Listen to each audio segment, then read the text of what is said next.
No need for a GPS or Waze. Many of the fans arrived on the Metro train. We've got to settle things in the Western Division of the Big Ten. Will the bubble burst for Wisconsin today? Stay tuned. We've got it on Fox.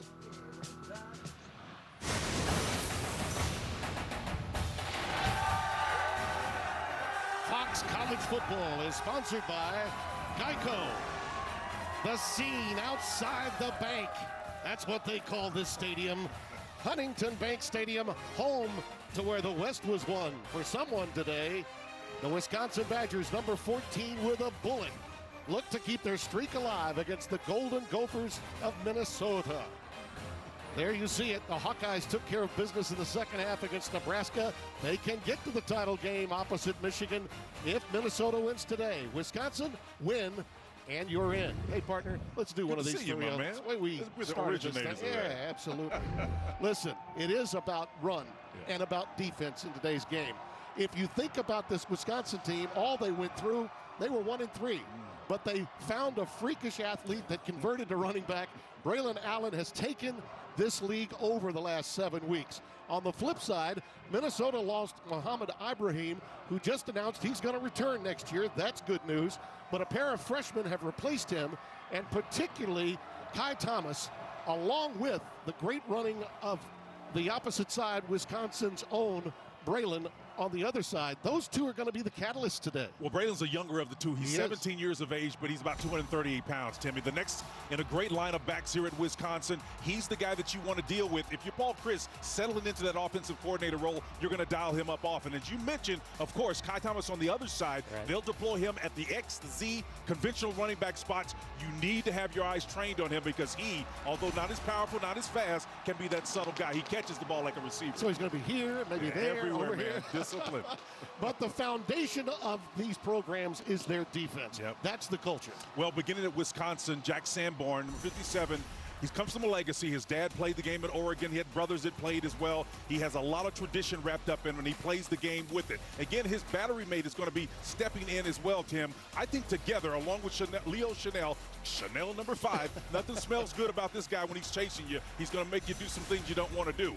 Minnesota ultimately will counter with a couple of guys that are transfers in, Kyle Pinckney, and then Jack Gibbons. Number 47 and number 5, respectively, for the Minnesota Gophers are the answer on defense. Oh, but they would tell you in a heartbeat, they're golden, Spitzer. And our progressive game countdown will illustrate what's at stake. A 5th trip to the Big Ten title for that man, but row the boat might get in the way. Beware of a tidal wave when it's the Gophers and the Badgers, and the axe is at stake.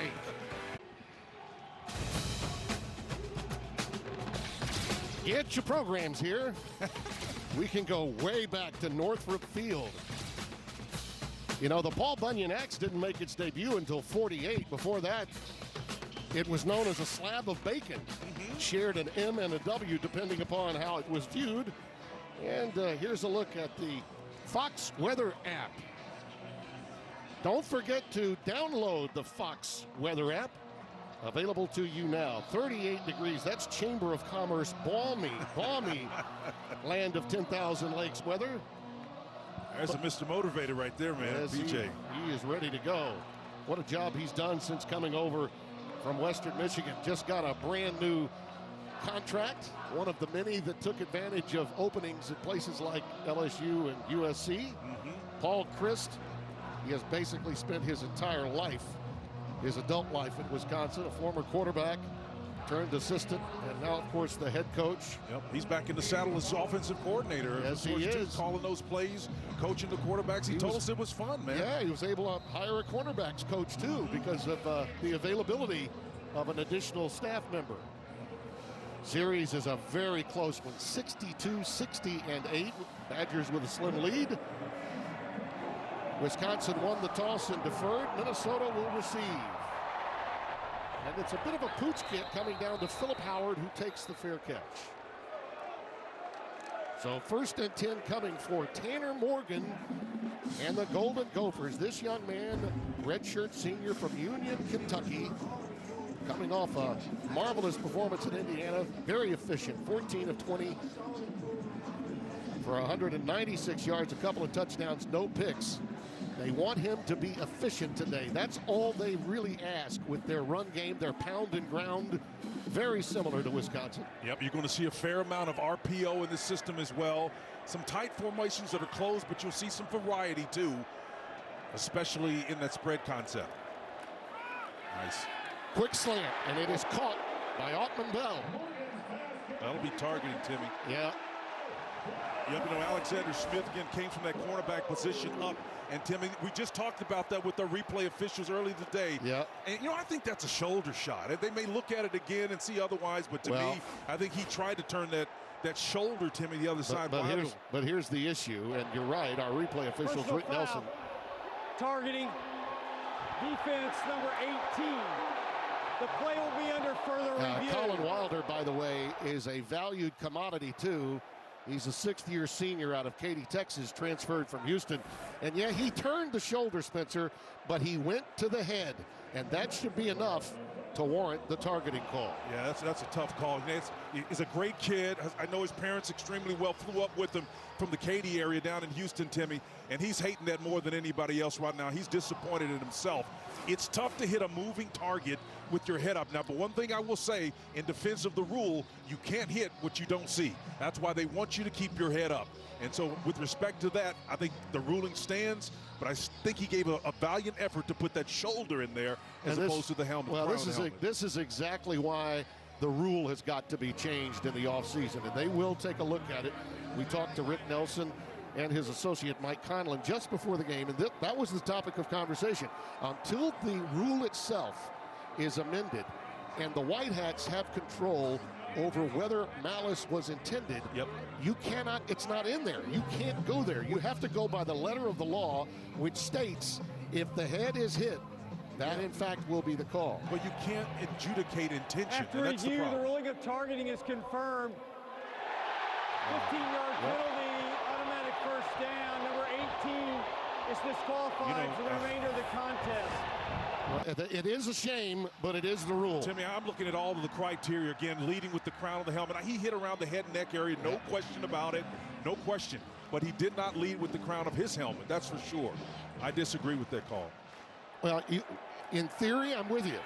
But by rule, that's really what you're really disagreeing with the rule, and I agree with that. We need to change the rule, or at least make some interpretive changes with it. Kai Thomas remains the setback. Motion from Span Ford. This is straight power formation. This is nice. This is kind of what Wisconsin's going to show them. Minnesota doing a pretty good impersonation of what Wisconsin wants to do. As you look at these lineups, this offensive front, every one of them will be drafted. Faalele is the best at tackle, and Connor Olson is making an incredible 56th start every game. That's just amazing to think what he's been able to do. Marquise Irving has now come in at the setback position. We'll be referring to him as Bucky. Again, that was his childhood nickname given to him. So number 4, a little play action here. Bootleg action, and Morgan will take it. And on a 2nd and 6 play, he'll only get a yard to make it 3rd down and 5 coming up. It was Nick Herbig, 19, making the stop. Another one of those outstanding young linebackers, plays a lot larger and more mature than a sophomore. And Tim, I've been looking at this Minnesota offense. This is actually where they thrive. For most teams, a 3rd and medium to short is a good situation. Their whole playbook coming out on the trips formation is open to them right now. LeCaptain, 35, is coming to the game. The 3rd back that would be used for Minnesota. 2nd in the Big Ten, and getting off the field on 3rd downs and converting. That's what Minnesota has been. And here goes Morgan. That's one of the reasons they've been converting at such a high level. He gets the 1st down by tucking it and running it. And Tim, it's their playbook. It's really about what they're about. 3rd and 5 is not a problem for them. They spread it out with a nice deep over route to take that middle linebacker out of there, because one of the things that's really cool about this defense for Wisconsin, Jim Leonard, their defensive coordinator, will use that middle linebacker as kind of like a Tampa 2 type guy that will drop in coverage. When you do that, that little soft spot that Tanner just ran to is wide open on runs.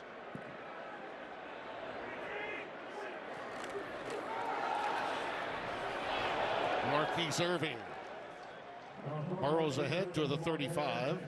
They'll mark it actually at the 36, so a gain of 3. Sanborn with the stop. Yeah, he's coming out of the game now, but I love number 4, man. He's like a little Barry Sanders, Darren Sproles type guy. Yeah. Love him. And if you guys are too old enough to know what a phone booth is, this guy makes moves in limited area and space like very few can do at this game. Something to think about in the passing game, Spencer, where that sun is. We've got 60% of the field covered in shade, and the ball is thrown in a post corner route. The receiver might have to fight that sun. You bet. Good observation.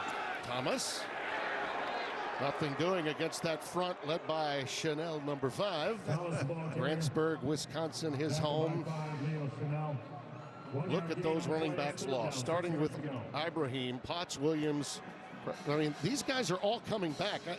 I suspect that somebody might enter the portal at some point when you got that much talent returning. That's one of the talking points on that nugget there. But the interesting thing from a stat standpoint, this team leads the conference in time of possession, Tim, which is amazing to me when you've lost so much at the running back position. Well, true enough. It does take a village, doesn't it, to get through a season in the Big Ten. Nice. Slant, and it is caught.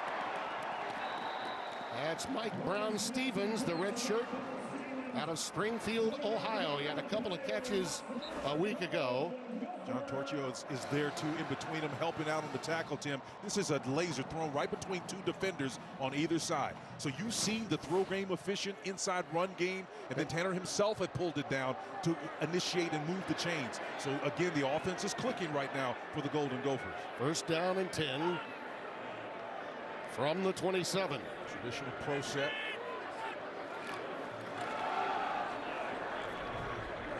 No problem in seeding the ball there to Thomas. Burks with the stop, and let's get Tillman's takes. Well, Timmy, it was really all about Minnesota's offense being able to create indecision with the RPO, the run-pass option. And the way you do that is to affect the eye discipline on the other side. So now, how do you counter that?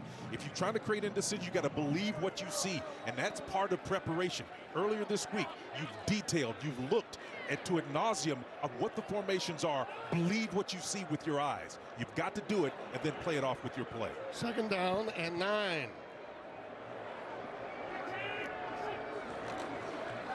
Morgan with his 4th pass. And it's caught for the 4th time. Daniel Jackson, number 9, who's come on of late. Dean Ingram was back there trying to defend him. He did a nice job. Close coverage there, one-on-one routes, winning those individual battles. You know, you'll hear these players talk about winning your 111. Well, this is what it means. 11 guys on the field, I'm one of them. I'm going to win my 111th. If I can do that, I'm going to help my chances and help this team win. Well, you figure with a guy like Jackson and Ottman Bell, if they can spread Wisconsin out a little bit, perhaps that will open up tackle to tackle the ground game. I think that's the hope of Mike Sanford, the offensive coordinator who we chatted with this week. Got an extra lineman in there right now, big bodies. Third down, a yard to go. That should be enough for the first down.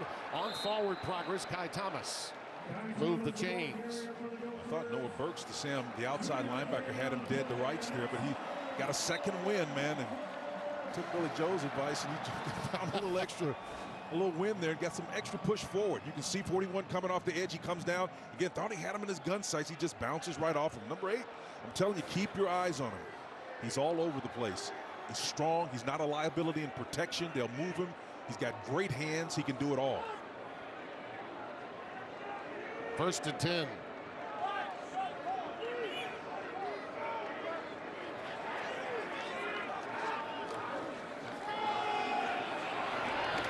Nothing doing for Irving this time.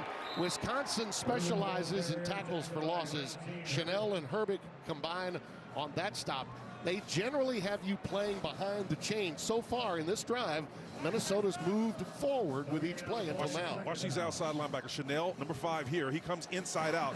And then, of course, Nick Herbig, the outside will, off the ball, comes up, as you pointed out to him. Those two tandem working together, kind of like bookends on that outside to prevent the speed from getting to the edge. That's the first time they've gotten no yardage on first down on this drive. Twins formation on the hash. Let's see if this can be problematic here as a deep throw. Morgan looking for help on the shallow cross, incomplete, intended for Ottman Bell. Late developing play. And it'll be 3rd down and 10. Yeah, Ottman Bell is the ex-receiver. As you said, it was the movement away, moving the pocket, and him coming back. It's kind of tough to see him and have your eyes across the field. Minnesota now 3 of 3 on 3rd down. Don't forget Wisconsin in defense, 2nd in the nation on 3rd downs. 25% they hold the opposition to, just ahead of Oklahoma State, which is 24.4. High red zone efficiency for Minnesota as well. One of the things that I've noted, Tim. But this is a tough one right here. You got 10 yards plus here. It's tough. Over the middle, inside screen to Span Ford. And he gets it down to the 10. It'll be shy of the necessary yardage, so 4th down coming up. A pickup of 6. So an interesting decision here. It appears that... so you got a 4th and 4. Looks like that they will go heavy. No, they're going to go for the field goal. They'll bring in Matthew Trickett. 13 of 20 field goals. Does have a 50-yarder this year. This is just respecting one of the nation's top defenses right here, Tim. Got to get points, right? You absolutely have to get them. They're on a premium here. 28-yarder for the senior from Cleveland, Ohio. Golden Gophers strike first and begin rowing that boat against Wisconsin. The saddest news is they lost one of their best defenders, Wilder, to targeting.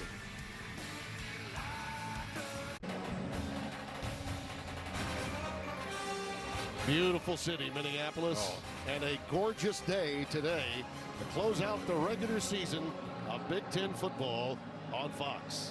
Hopefully we can get some of those 10,000 lake shots in there. Steve, you get us some good shots out there? Did you go for a dip in one of those no, overnight? Not at all, brother. Drag on Kisseth will kick it away. He handles long field goals and kickoffs for Minnesota. Stephon Bracey, who had one to the house a week ago, or 2 weeks ago, will set sail. And markers down as he goes down. Actually, it was 2 weeks ago in the Wisconsin victory over Nebraska. He went to the house. And we'll check the marker here with our referee, Ron Snodgrass. During the return, holding return team number 52. Half the distance to the goal, 1st down. Luther McCoy, the guilty party, reserve linebacker. We've got a timeout. Oh, WWE team. Yeah, big time takedown. Woo!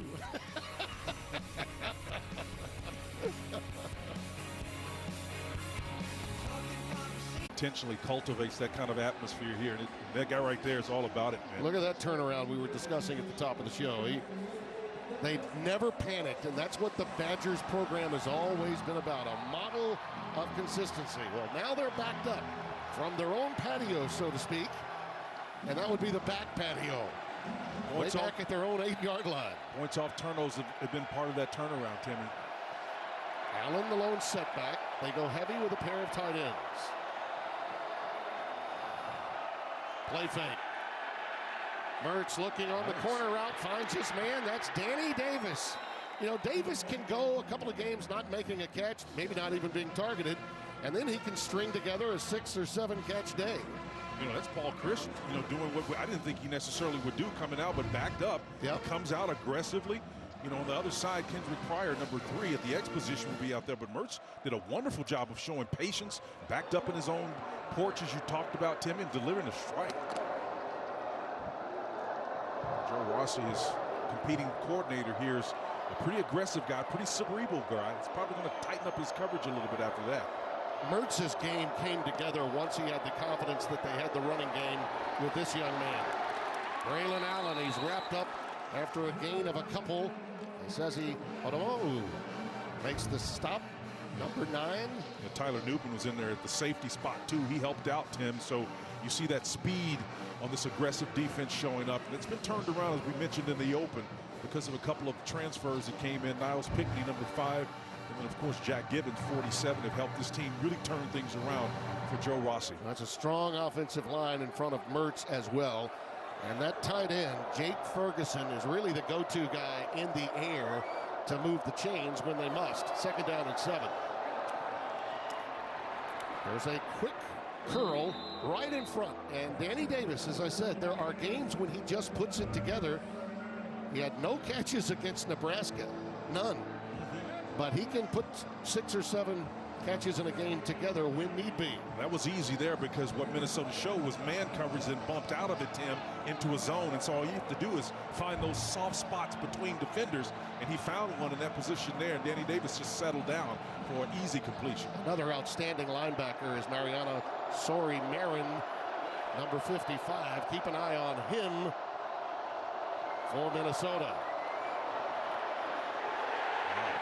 Allen forced to try to bounce out, and what a move by Braylon Oliver, 14, forcing that play. Minnesota's defense only gives up 36% third down efficiency for the opposition. Watch number 14, Braylon Oliver, read and react and fill that hole. See, that tackle, Tim, is taking place on the opposite side of the line of scrimmage. That is showing you confidence there. You believe what you see with your eyes and go act on it. When you do that, despite a power formation, bringing a linebacker underneath there, that was special. Well, they gave him a first down on that. What a mark. What a spot that was. You got the consequential right foot instead of left foot spot, and the fans are upset about it. Minnesota really should call a timeout and have them look at this. They got a legitimate beef there, too, because he didn't have a shot, that man. Yeah, I mean, he didn't get there. I don't know why they don't take the timeout and force them to look at it. I love the continuity between what Joe Rossi as a defensive coordinator, Coach Peck, pleads his case here. I mean, unless they are calling forward progress and they gave him the line before he was pushed back, that's just a bad spot, period. End of story. Let's see if they call forward progress here. Let's see if someone calls it. But he needed the line, but he got pushed. He opted to run away, and then when he did, this is a live ball carrier. That should be the spot. Unless the whistle blew and gave forward progress, he was making the move to bounce it outside and was tackled. For a first down, the play is under further review. Well, I don't know that you can review. If forward progress was called, there's no need to review it. Well, if you can hear actually the whistle blowing and you show that there was an effort which was stalled as a result or killed because of the whistle. Yeah, I thought the runner made the decision to bounce it outside. But if forward progress was given, Dean Blandino will help us. Dino, if they give forward progress, you can't review that, right? You can review the position of the ball in relation to the line of game when progress is ruled. So it is reviewable, and it looks like when he just needed the big line, and it looks like when he's first hit, the ball might just be right at the line. Then he's driven back. So that's what replay's looking at now. Did the ball make it to the line? And I don't see anything to change this. Well, said that way, I would agree with you. However, in real time, it appeared to me that it was Allen's choice to bounce it outside because he thought the play was still alive, that forward progress had not been given. After review, the ruling on the field PJ Fleck is first down, Wisconsin. Yeah. Well, Dean's right, and if forward progress was in fact given in real time, my assumption that he was bouncing it out, therefore was a live ball carrier, is incorrect. Yeah, and listen, I can tell you as an old, aging running back in the day, man, listen, I knew when the whistle was blown. But most of the time, you don't hear that in real time. So when a guy gives up his body or turns his back, I'm thinking he's doing it because he's either heard a whistle or he's given up. Gotcha. That's what I'm thinking. Yeah. Well, from our vantage point, I could certainly understand why PJ was a little upset. But Blandino, as usual, on target back at our LA studios, so it is first down. Allen remains the setback. Nice vision. Always. Look at that, those open gates. An easy first down. Jordan Howden, number 23, the senior out of Las Vegas with the tackle. And this doesn't look like a guy who's 238 pounds, Timmy. It's a flag, and so they're going to bring it back, and that's unfortunate because he shows you what water looks like. Water flows to the point of least resistance. Got a fullback, but you know what? I'm going to make guys miss as well. Excellent job by 238-pound guys, but it's all coming back at us for naught. I think they may have called Chanel, the brother of Leo, John Chanel, for holding 44. And Now I've gotten that confirmed. So that's a 16-yard gain that's negated on the holding by Chanel. And that's unfortunate because, you know, he's a senior. He's been around. He understands the game. And one of those rare breeds. We don't see very many fullbacks around anymore. No, you're right about the that. roster. No Moose Johnston, Jacob Hester types anymore in the college game as well as the pro game. We'll pass out to Kendrick Pryor, and he's wrestled out of bounds. That was Justin Wally making the stop, wearing the numeral 0 for Minnesota. Yeah, Braylon Oliver's in close proximity as well. So here you can see the hold here, Tim. He's going inside, looking for that inside linebacker opposite of the way, and he absolutely stones Marin, and he just nailed him. Boy, that was an iffy call, wasn't it? I mean, he got his arms around him, but he already made the hit. Just a bad choice to put his arms out. It appeared to be a hold. I'm not sure that it was. 2nd and 16. A lot of time. And he could do something with it. Nice move. Pryor, a little comebacker. And he gets that all the way out to the 40-yard line. That is a healthy pickup on a beautiful route run by Pryor. Justice Harris, 21, with a stop, a gain of 11. And Justin Wally, the cornerback, 0, was the guy that he made miss and got those additional yards after the catch. So again, nice job with protection up front, extending the play by your quarterback, Timmy, making something happen. I think it's a special way to move the ball right now. That's exactly what Wisconsin needs to do. That gives them a 3rd and manageable, only 3rd and 5. The Badgers only 34% on 3rd down conversions. Much more comfortable situation for them than Minnesota. Wisconsin needs this down distance runner. Late blitz here. Yep, from the safety. Yep, got him. Uh-oh, there's going to be a penalty. Hold on. Do we have another one here? Yeah, Let's see. It's going to be a late hit or either a targeting, perhaps. Pass was intended for Pryor. Roughing the passer would appear to be the call. Personal Let's see. foul. Roughing the passer. Defense number 34 with a blow to the head. 15-yard penalty and an automatic first down. Boye Mafe, 34, a redshirt senior from Golden Valley, Minnesota, the guilty party. Well, the redshirt senior, he's a big one, man. He's athletic. They love him here. He's one of the players that he thinks is going to take this program to another level. Well, when you look at guys like Boye Mafe to go along with Jack Gibbons, 47, that's one of the reasons why this 2 linebacker alignment has worked out so well. And an extra backer, they go with 5 defensive backs. Play fake to Allen. Shallow cross to Allen as he was coming out of the backfield. Just ran a little simple cross. Only a gain of 2. Braylon Oliver with the stop. Oliver is so quick at his read and reaction ability. I mean, showing you the difference between a guy that waits to catch someone. You give up a first down in that scenario, but because he is able to drive on that ball and trust what he sees as a defender, boy, I really like his aggressiveness. Joe Rossi's got a keeper there. The Badgers now hoping to keep a long, typical Badger drive alive. And what could be a very low-scoring game today. Very few possessions in a game like this as Allen totes it again. And you get that feeling. Now, he's not as fast as Jonathan Taylor, Spencer. He's not.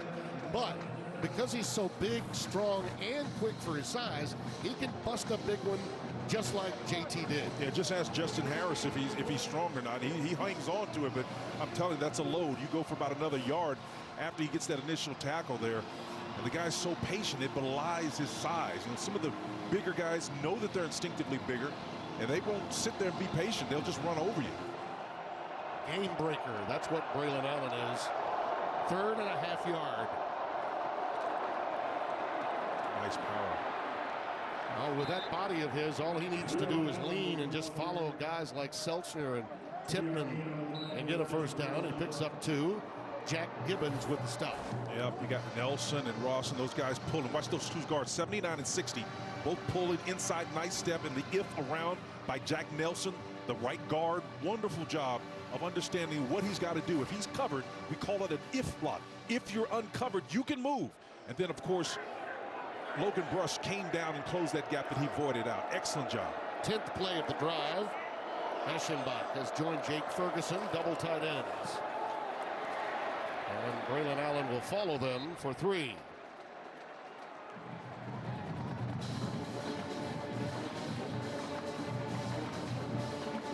Timmy, here's the takes right here. Wisconsin's offense, they got to own the line of scrimmage. That's ultimately what they've got to do. If they can own the line of scrimmage, it's going to be a big, long day for anybody that's trying to defend them. So how do you counter that? Well, you got to win those early downs and put them in those uncomfortable situations where they don't like to throw the ball. But already in this long drive, we saw Chris throw from out of the end zone. I mean, it was a wonderful play selection, counter characteristic of them. You know, it's amazing. I was just thinking I needed to hear your take. There's a pass that's caught. It's Chimere Dike. It's a first down inside the 15 at the 14. And Jordan Houghton, the safety, number 23, Tim, came up trying to defend on that play. It's a nice toss and catch, and again, chewing that clock up.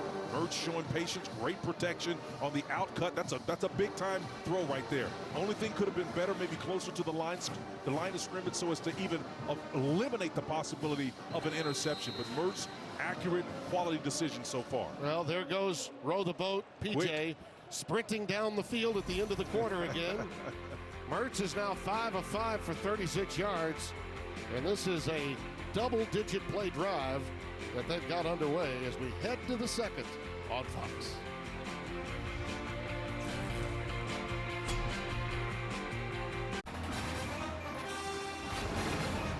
Fox College Football is sponsored by Geico. Old Williams Arena in the foreground there where they play hoops. 3-0 Minnesota as we open the second quarter. It's Wisconsin, though, that's on the march. This is their 12th play from scrimmage on this drive. Tough getting situated if you're Minnesota. Lucky there. Yeah, looks like we've got a timeout taken by the Badgers. Yep. Charge timeout, Wisconsin.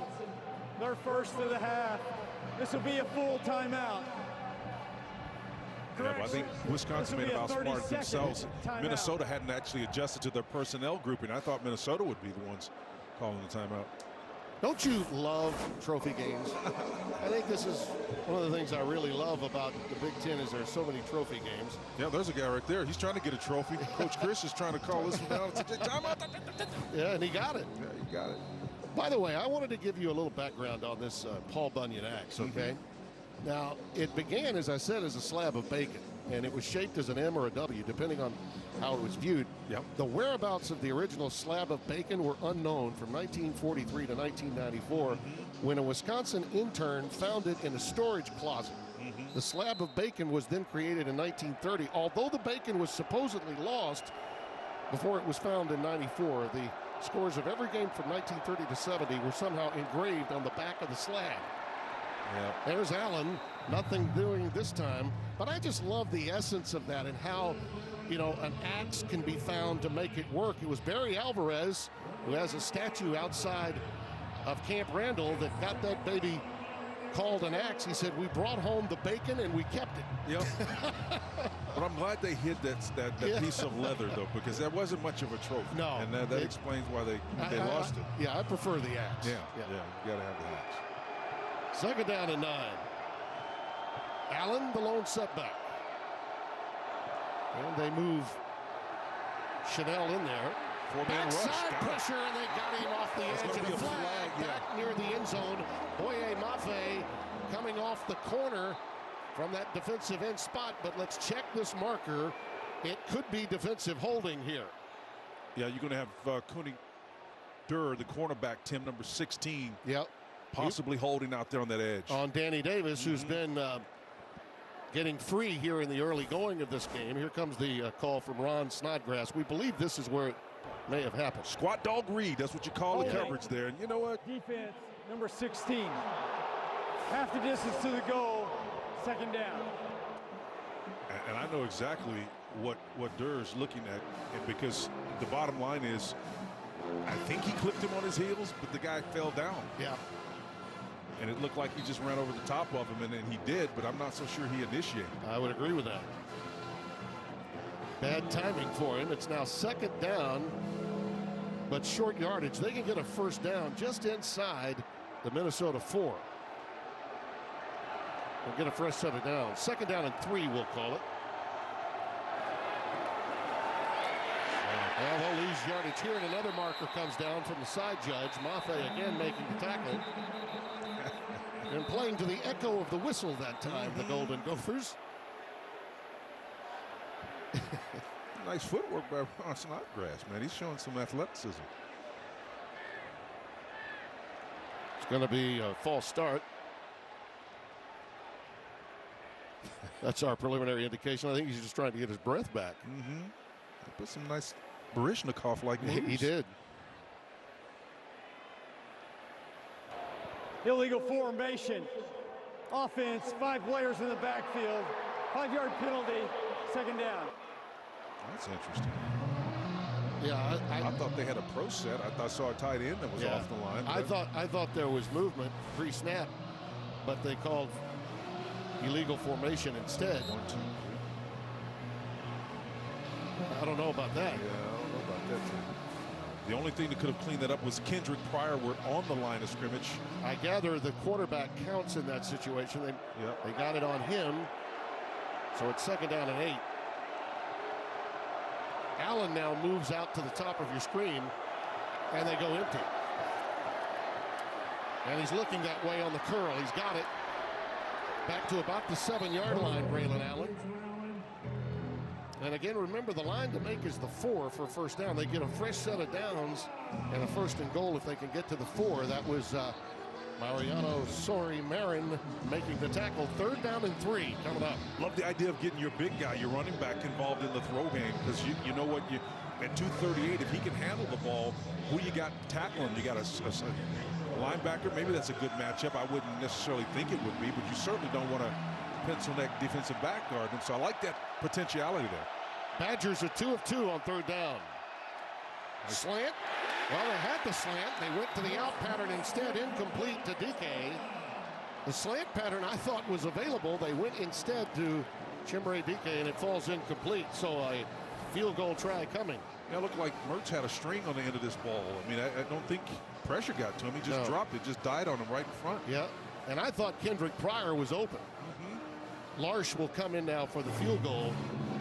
Mertz, I don't really think looked to Pryor at all before making that pass. It looked as if he thought the depth was going to be a lot shallower, but when you're throwing the out like that, Tim, you throw that thing on a rope, put it through the chest of the receiver.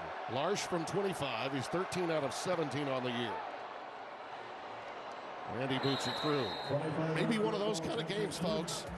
We're scoring incrementally today. Good football, though. How the West is won.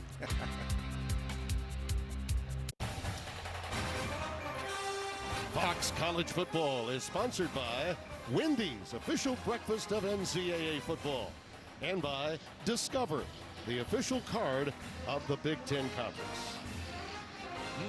Well, take a look at these drives, will you? 9:52 off the Badgers drive, 7:31 for Minnesota on their drive.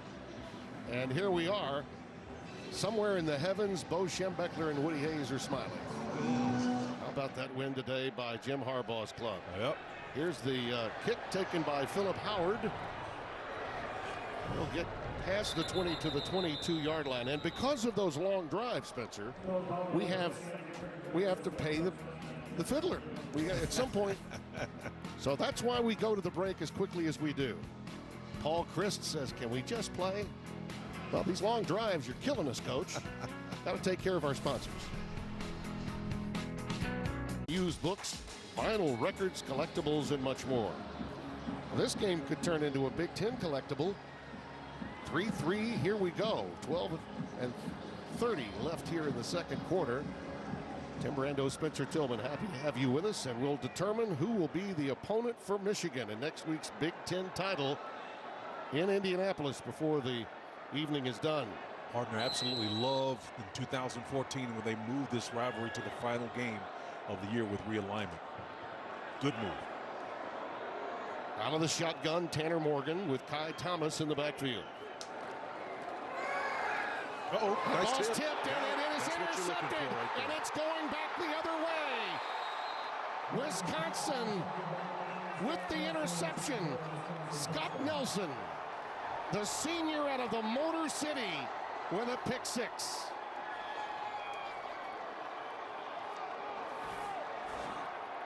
Well, the senior shows his readiness here. Again, you can see him coming off the edge, Tim. When you get the arm up in the air, Noah Burks, the Sam linebacker outside, gets that hand up in the air, deflects it. That's being alert. You can't get to the quarterback, get those hands up in the air. That's how you help your battery mates out. And we talked about the struggles early on for Wisconsin, Tim. It's points off of turnovers that's really helped this team get turned around.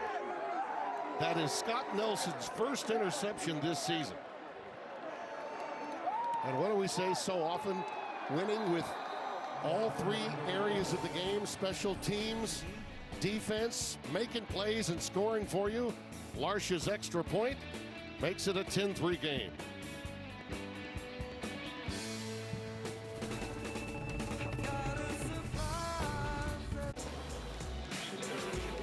Above and Beyond, sponsored by Jersey Mike's. Be a sub above. Talk about Wisconsin born and bred. Jim Leonhard, a pro's pro as a player, and one whale of a defensive coordinator for Paul Chryst. Look at those numbers. Just incredible. Scott Nelson, by the way, who had that pick, his first of this season, had a couple last season and returned them for 60 yards collectively. No other Badger had more than one pick last year. Nelson had two in 2027. Others had one each, but that's his fourth career INT. This one a pick six to give them a 7-point lead. Marquise Irving with the return. And he manages the 33 to give them good field position. How about the reception Nelson got after that pick six, huh? You deserve it, man, because that's really been the elixir, the formula for their success. You look at those early three losses that they had, Tim, it was not being able to turn over, get points off of those turnovers, and Nelson certainly provided a solution to that today. The one with his battery mate. You got to know how to celebrate. Don't hurt the guy. Just give him a nice pat on the shoulder pad. Yep. They were last, and since then, plus 11. That's amazing. What a turnaround. They love playing for Jim Leonhard, though. They do. Thomas gets ahead to the 35. Chanel with the stop. Gain of only a yard, 2nd and 9. Look at Chanel waft him over his way right at number 5, reading and diagnosing, man. Takes on the center that reaches, and he goes right through him. I mean, that lateral movement. A lot of these guys have traditions and backgrounds as wrestlers and things of this nature.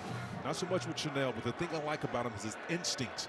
One guy can do one thing, but this guy does everything. He diagnoses, sheds, bigger offensive linemen, and still makes plays. See if they look for Altman Bell here or Brown Stevens. Nice job. How about this? Irving!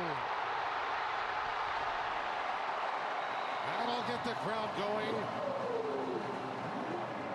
36 yards. Torchio was back there, Timmy, and I'll tell you, the elusiveness of Bucky is something special. Look at him here, offset, and he's just going to go right by the linebacker, right? He just goes right by Jack Sanborn. Sanborn just doesn't see him and just lets him go. You never, ever.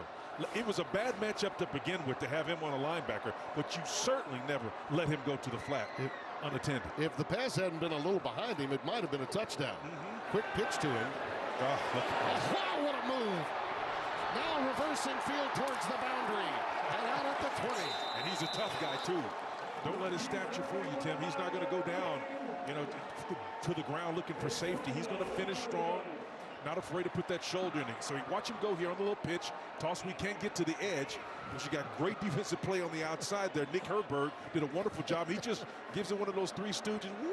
Yeah. Turns the opposite direction, and Irving gives a stiff arm as well. The guy who was involved in the deflection on the interception that netted the points, not on this play. 2nd down and 1. The playbook is wide open here. Marquise Irving, just keep it. Let it be his drive, right? Chanel with the stop. It's a 1st down. And the thing you got to worry about, you're seeing number 4, your mind gets trained on him. You get the eye discipline looking at him, and then they come back and hit you with the guy we talked about opening the show, number 8, Kai Thomas. They'll come back and hit you with him, so you got to be aware of where he is, Tim.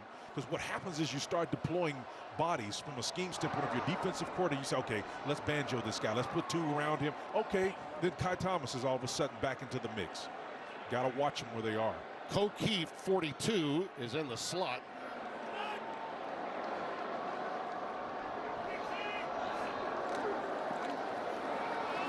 Thomas. And right into the heavy part of that Wisconsin defense that time on the zone read. giving 2, second down and 8.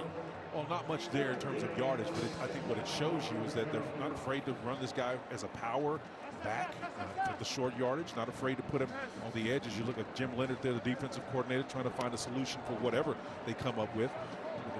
Gophers, but I think the thing is you have to be mindful of where the talent is, particularly when you get down into this green zone.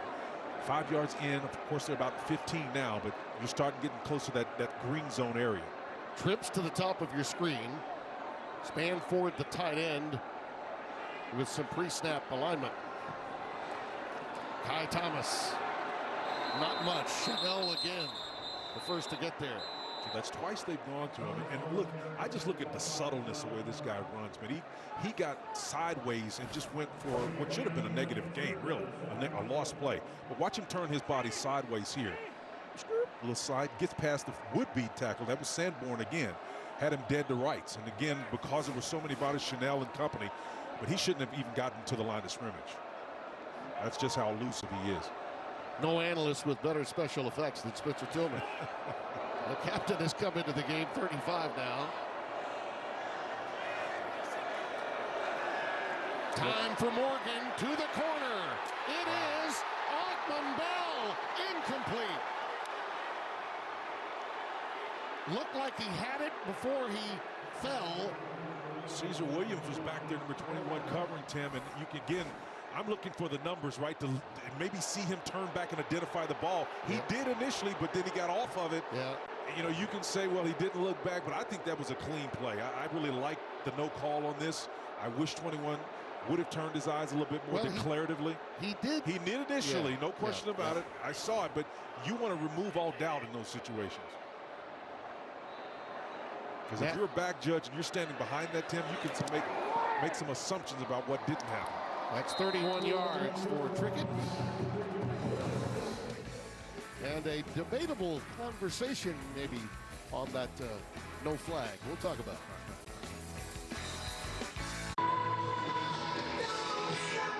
Timmy, I like this no call here. This is what happens when you have a fully integrated football team.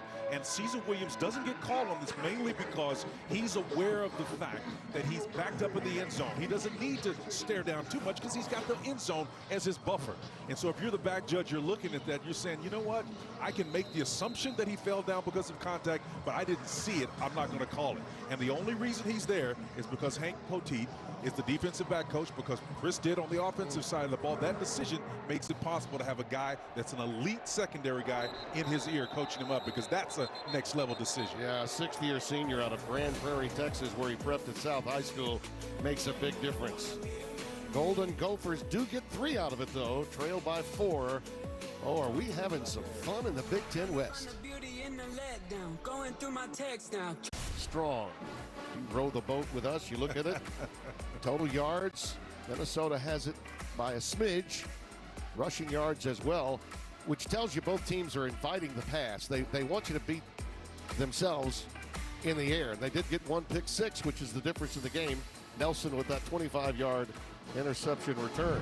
Jake, our producer, showed a strip earlier that had probably what to most people is an insignificant stat on time of possession. But because coming into this game, Minnesota actually was possessing the ball longer than Wisconsin, there's almost a 3 to 4 minute differential there. Keep an eye on that. That's in favor of Wisconsin. With possessions coming at a premium, that could be a big difference in the outcome of this game. Braylon Allen in the backfield, and pre-snap we've got markers down. Preliminary indication, false start. False start. Offense, number 65, 5-yard penalty, first down. Little inability to hold your water there, partner. It was a breach on the titer there for 65. Couldn't hold it. You see him just kind of get along up in the air, and you gotta hold your water there, big fella. He's reaching, trying to go up to that next level to get that linebacker, and sometimes you get a little antsy. 1st and 15 after the 5-yard penalty. Oh, high snap. There is the slant, incomplete, intended for Davis. He's been targeted 3 times. Caught the ball the first 2. This one a little too far out in front. I think that was a combination of factors. The high snap. Yep. Mertz had the mesh too, so there's 3 important parts. Getting the snap, the mesh to affect the linebacker so that they can't jump, and then you got to complete the throw. That's a lot of mechanics that were compromised because of the initial high snap.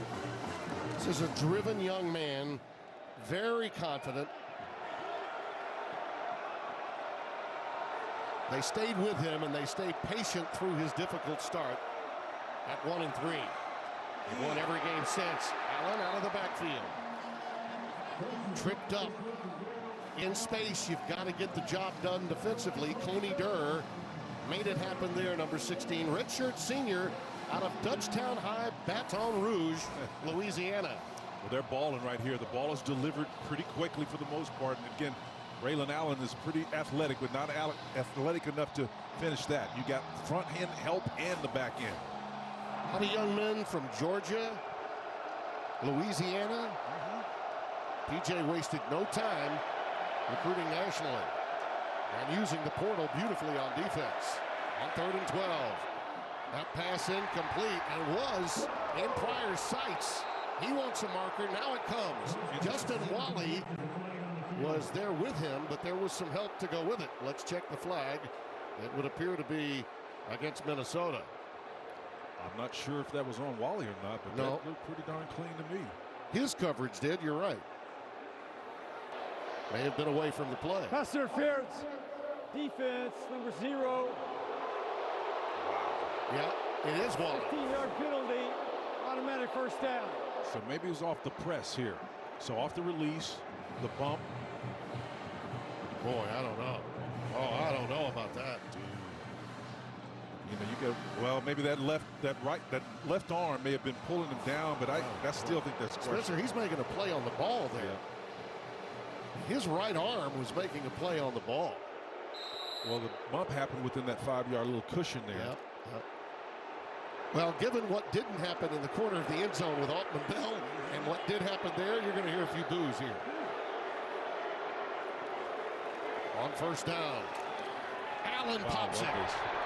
He can get to the second level and then just take off on you. Inside the 50 to the 47, Tyler Newman, the junior from St. Charles with the stop, St. Charles, Illinois. That's a gain of 15. Really love this play because they fake the sift. Watch the motion, give the counter by your tight end. That's Jake Ferguson that goes one direction instead of sifting over to the far side. That impacts the linebacker play. And I love it because it allows those offensive linemen to get to that next level. Why? Because the linebacker's frozen by that motion. Usually they're chasing that tight end. Don't have to do it when he stands still. That's an easy target for an off-covered guard. Look at that since week 6. I mean, he has just turned on the burners. Good recognition that time by Minnesota. And Sorry Marin. And Allen goes down. Those of you that saw Michigan beat Ohio State today saw a steady diet of that right up the gut from the Wolverines, who established the run game against Ohio State. That's exactly what both of these teams want to do. Let's take a look at Allen's ankle as he walks off gingerly. Right there, Sorry Marin got him. Just his headgear as he was falling down, so just a bad break. Julius Davis, 32, has come in for it. Nice move. Curl to Pryor. Pryor did a wonderful job of spinning out of that. Braylon Oliver, who's been so active today, did a wonderful job of kind of making him miss. And Pryor did a wonderful job of just spinning, pirouetting, and making Oliver just kind of settle himself. We got an extra couple of 3 yards out of that. Pryor's dad, Keith, and relatives Tony Pryor was at Indiana State. Family of football. Kendrick Pryor comes from. Great pedigree. 3rd down and 3. Twins look into the boundary here, short side of the field. Let's see if they can navigate. Oh, we got movement here. Shipper, just into the game, has the first down. That's long. To the 36-yard line.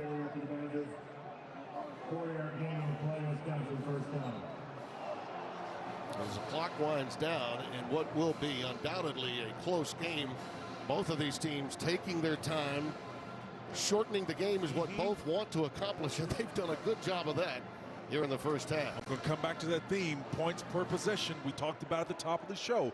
Maybe they'll have 7 possessions each by the time this is done, but those points, get them any way you can, field goals or otherwise. Braylon Allen back in. And he gets a lot of heavy contact, starting with Mariano Story. He's been so busy at that will position, number 55, and he's not healthy either. A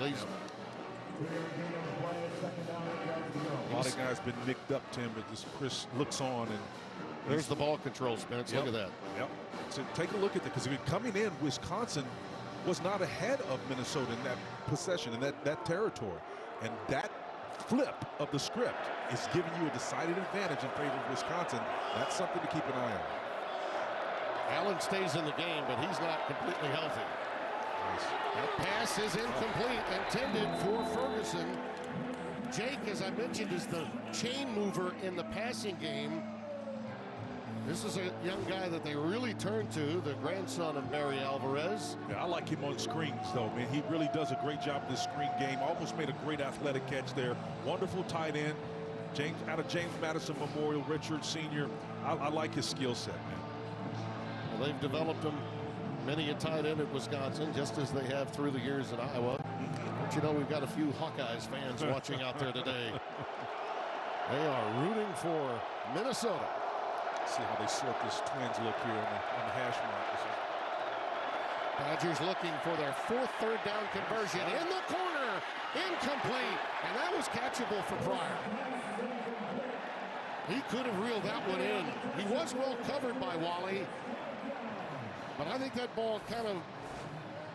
That was the Twins look I was talking about. You see on the back end of it, he released outside on an up route and goes up, maybe tries to... He could have high pointed the ball instead of letting it climb on his chest like that. You want to pluck that out of the air. Yeah, it climbed on him, no question. And good pressure against Mertz. You got to look at that and say, boy, I missed on that one. 4th and 8. And a punt formation. Schlisting will punt it away. Nice. So they were looking for the Coffin corner punt. Vunovich was not the punter that time. A 29-yard boot, but very effective. And Built for Success is presented by Rocket Mortgage. For the playbook on home loans, Rocket can. And look at that. A combined 225 starts at the FBS level, most of the country. And as we said, Connor Olson making his 56th start. It's just amazing. No one has played more at that position in the Big Ten, ever. Kai Thomas. Look at this young man. Spin, baby, spin! And he's out beyond the 15 to the 18. Listen, we don't root for teams. I root for talent, man. When I see a guy that's special, Timmy, it makes me change my mind sometimes. I just love this kid. Whoop, spins out of this would-be tackle. I mean, just a wonderful effort of understanding his skill set. That was Faion Hicks there. Just made him miss. Faion's been dealing with a little bit of a leg injury, but make no mistake about it. I don't care. You can be 100% healthy. This guy right here is dangerous. He's going to make you miss. 3:42 and counting here in the first half. It's been about long drives, 1 pick 6, really the only difference in this game. Scott Nelson housing it off a tip from Burks. Morgan. And it looks like we may have a timeout. Charge prior to the timeout, play by Minnesota, their first. This will be a 30-second timeout. What a day, what a day. The college football world has shaken, and Mike Hill is going to tell us what is coming up at halftime on the State Farm Show. Coming up on the State Farm halftime, did Jim Harbaugh finally get that monkey off his back and beat Ohio State? Baylor keeps his Big 12 title hopes alive, and the Iron Bowl is Alabama's last stop before a championship weekend. Tim and Spencer, how do you do? But now, back to you. We'll see you. Sarge got the memo on how do you do. I think Stoner and he probably had a lunch over that. Yeah, that's Command Sergeant, man. Yes, you don't mess with indeed. Command Sergeant. Oh, man, it's great having him back there. As our big noon guys make their way back, Jim Leonhard looks on, the defensive coordinator for Wisconsin. Three-time All-American. They love playing for him, Tim. Boy, I tell you, his teammates at the pro level just can't stop talking about him. Ty Thomas remains in the backfield on 1st and 10. Speaking of Bama, a little trouble for them today in the Iron Bowl. Morgan with time on the fly pattern, looking deep. Daniel Jackson, the intended receiver, he was doubled and he was bumped a few times in that double by Dean Ingram and Scott Nelson. I thought Scott Nelson, who came in late, number 9, would have gotten a little bit something. He came underneath it. Again, it's a nice job in scheme of covering it, but here you see him off the ball. Nice little catch technique and an inside nod, and then Ingram with a little grab of the tail of the jersey there. Then Nelson comes in on the back end of that. I thought there was some contact before that ball came down. 2nd down and 10. Morgan now 6 of 10 for 71. The interception was off a tip.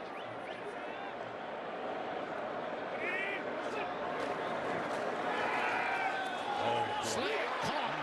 Almost broken too by Jackson. Boy, by about a half a second, Spencer, he could have broken that. Nelson was there as quickly as he could be, a gain of 18. I think Faion Hicks was there too, Timmy, if I'm not mistaken on that side. Number 1, watch you see the inside release here, and watch Faion drive on this ball. I thought number 1, he took his eyes up. That's what we talk about, eye discipline. Trust your eyes, read that quarterback. If he's got off coverage, you're gonna be able to jump that route. Don't worry about the receiver. Thomas.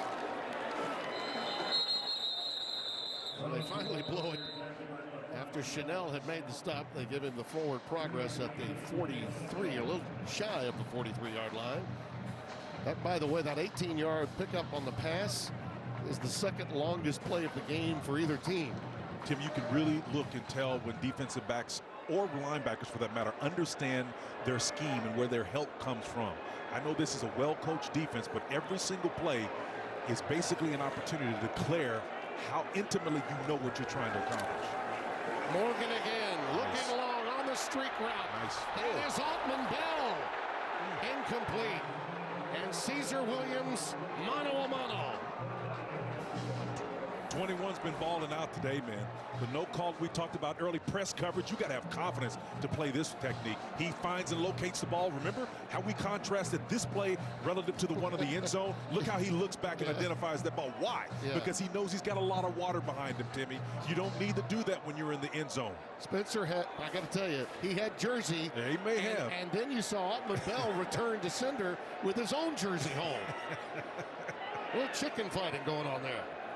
3rd down and 8. Oh, wide trips formation here. Morgan in some trouble, and down he goes. Back at the 30.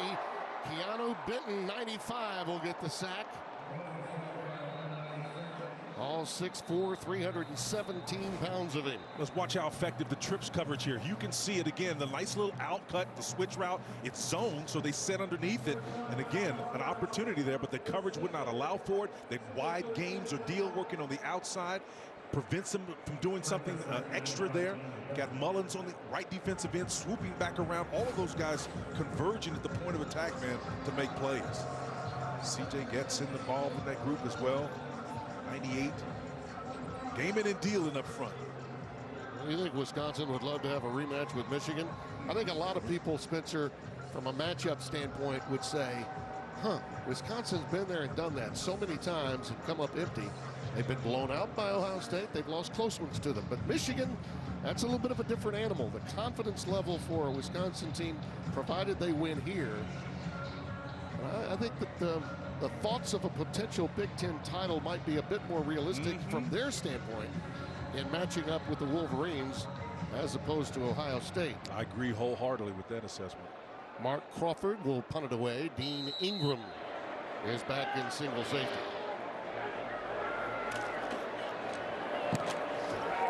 High and over in boot, and a fair catch called at the 23-yard line. Well, today's game is featured on the free-to-play Fox Bet Super 6 app. One of the questions in the contest is, what will be the total number of penalties in the game? You know, given this crew so far, I would take the under, Spencer. Yep. They're letting them play. They're letting them play. I tell you what, Ron Snodgrass, Jim Shaw, Greg Nelson, all of them have done a wonderful job of adjudicating this game and letting these two rush-oriented ball clubs play. We've got 8 already. I don't know that we'll get to 14 based on the way they're letting him play in the secondaries. That's Thomas Rush with the big play. Tackle for loss against Braylon Allen. Loss of 4. Joe Rossi, defensive coordinator, has got to be proud of the fact that Thomas Rush rushed from the far side of the field and tracked that play down. Watch number 8 right there. He's got him in his gun sight. He knows playing with leverage and pulls him down 2 yards in the backfield. It's a wonderful seek and discern kind of play by Rush. Brady Shipper has come in to replace Braylon Allen. 3-man rush playing coverage, Tim. Mertz with time. Unloads it to Pryor. Looking for yards after catch. He's dumped at the 23-yard line. I think it's a quality decision, best you can do, because anytime you're dropping 3, rushing 3 and dropping 8, Tim, you have to really be careful, particularly in this scheme, because it doesn't leave a huge margin for a mistake. Just 3 rushes, you got 5 to block him, so plenty of time. You're not rushed there. Places that ball on the outside shoulder, gets Kendrick Pryor there, the ex-receiver, upfield. Got to protect that ball. Yep. Hang on to it. Snug it. Gophers take a timeout. They would love to steal a possession before the break and close in. Remember, Wisconsin won the toss, deferred, so they get the ball to open the second half. And understanding that there are few possessions in this game, my guess is the row the boat coach would love to get it back. Get anything on the board before halftime. That's right. And again, he knows what they're all about in terms of possessing the ball. And I guarantee you, everybody's looking at the clock, but they're trying to say, our identification, are we aligning and playing with the way we thought we would, who we were about when we came in? If they're trailing in that time of possession, Wisconsin has flipped the script on them a little bit. They want to affect that some way. So that man, P.J. Fleck, knows this is a critical down for his offense to get the ball one more time before the intermission.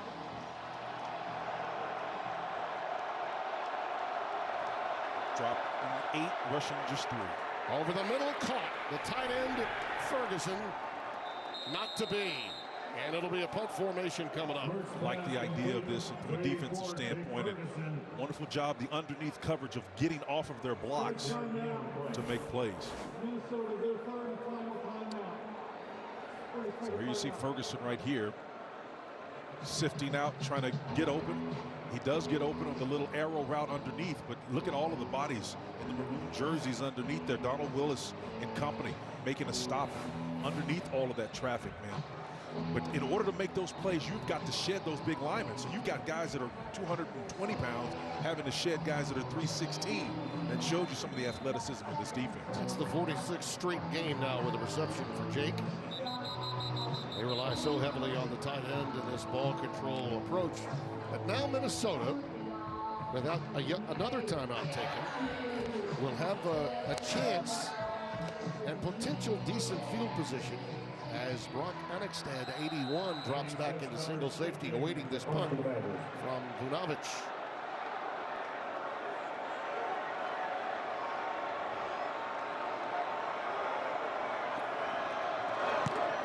Oh, he got a great one off. Oh, my gosh. He's on his heels here. And he fumbled it. Still on the ground. Wow, But he got gratuitous. it back. Annexstad got it back. Gosh. And a little help back there. Number 12 was back there to help him. That's Jalen Glaze, the defensive back, a redshirt freshman. He helps keep this thing alive and kind of tilt it towards Annexstad. So without the help of number 12, I think that's a fumble recovery, and it's going the other way for the Badgers. Right there. He helped keep it alive, and then it actually went off the foot. Alexander Smith is of actually Alexander Smith. He's the one that actually kicked it back to Minnesota. Well, they may just have to be conservative now after that. But we'll see. They rattled him, man. Yeah. Marquise Irving.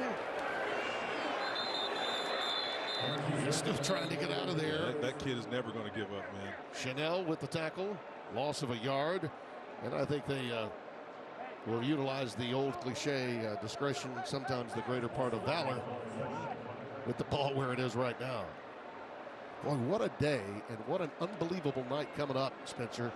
And the final, the games in November we always remember. It's already been a whale of a day, and it's going to be a fantastic night to go with it. I mean, so many implications. We'll see how Stroud's status with respect to the Heisman was impacted. There's just so much. Yeah, and the Alabama quarterback is struggling a little bit today as well. Yes. Well, that's the end of the half. It's a 10-6 game. Now let's get to Mike Hill in Los Angeles, along with his band of renown. The State Farm halftime show starts right now. Mike, how do you do? Halftime at the bank in Minneapolis. 10-6 our score. As we begin the third quarter, we welcome you to our little cubby hole. Yes. Above it all, Tim Brando, Spencer Tillman, carnage. That's what college football is about in November. Anger, angst, and bitterness. Trepidation. Oh, my. And defense is really the difference in the game so far. A defensive score, I dare say, Spencer, it might take another defensive score to determine the winner. Yeah, I think the difference has been that turnovers, and just what Wisconsin has been able to generate. In their 1-3 start, Timmy, they only had 3 of these.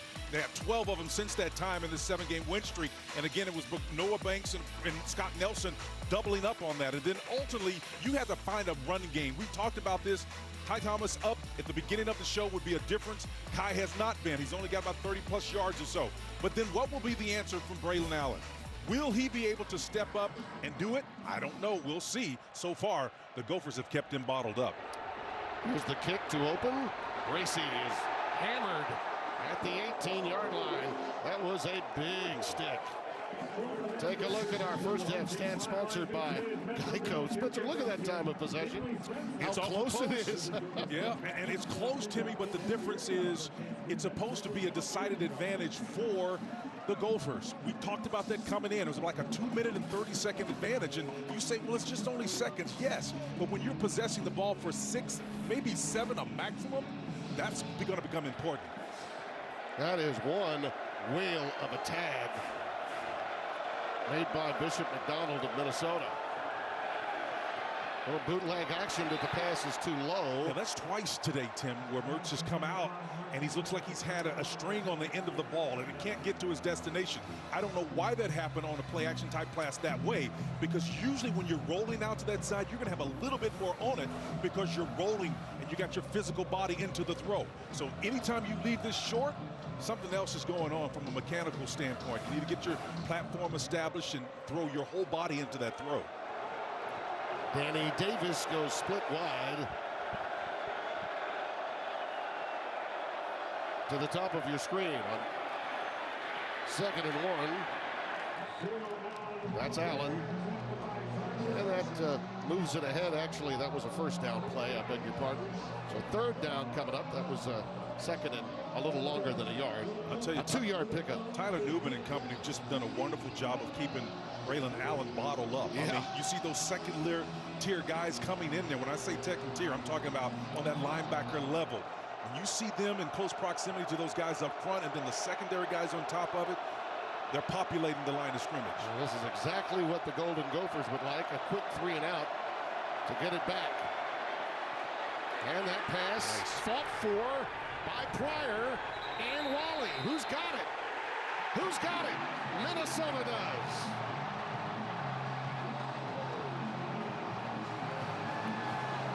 Boy, I don't know, Spencer. Yeah. I thought Pryor had it, but they're going to say, as it came out, you know what? Give Wally credit. He did pull that out of there. He pulled it closer to him. Yes, he did. He pulled it closer to him than Kendrick Pryor pulled it to him. That's for sure. Yeah. He stole it. That's grand larceny right there. That should be a catch, but Wally never gave up on it. Yep. Give the freshman out of DeIberville, Mississippi, great credit. He's a big-time talent. Will play at the next level eventually. A converted running back in high school. That was a huge play. Made possible by a port side charge called by Joe Rossi. Got all that pressure coming from the left side. They may look at it again, but I guarantee you, this was a takeaway. Spencer, that was just what we were talking about at halftime. It would take a defensive play. Absolutely. Give you credit. To come away with a victory in this game. Which defense makes the most plays And will win this game. Ruling on Chris the is field was upset an at it, but you know what? interception. The play's under further review. This is an interception. Yeah, I understand them looking at it. And Rick Nelson, our replay official, understandably saw what we did initially, and that was Pryor had possession, but you've got to complete the reception, and in that process, the ball was simply stolen by Justin Walley. Well, Kendrick had the ball down by his waist area, and so maybe Dino can help us out and clarify that a little bit more. Well, I'm glad you asked because Dino is standing by. Dean? Hey, guys. Yeah, so the key here is control and then going to the ground, like you said. To me, I think Walley is the one that is actually going to gain possession. They go to the ground. It's survival of the fittest at that point. He maintains control. I like this as an interception. These are so tough to overturn. You talk about simultaneous possession. They both have to control it and come to the ground at the same time. To me, this looks like an interception. It was ruled that way on the field, and I don't see enough to overturn that. We went from Dino squared to Dino 7.0 there. That was the Blandino verse. I love that. And I'm with you, Spencer, and with Dean. I understand looking at it, but that's Minnesota's football. That's just a remarkable play by this young man. Didn't play well against Iowa, but since that time, he has turned it on the field a ton. stands, first down, Minnesota.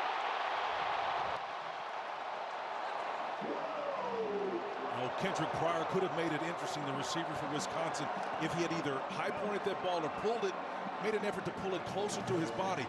The only time the ball actually touched his hand when it was down by his waist area, which showed that he did not have control of the ball. Alternately, Walley did a wonderful job of turning on his back, taking the ball to complete the catch, or the takeaway, if you will.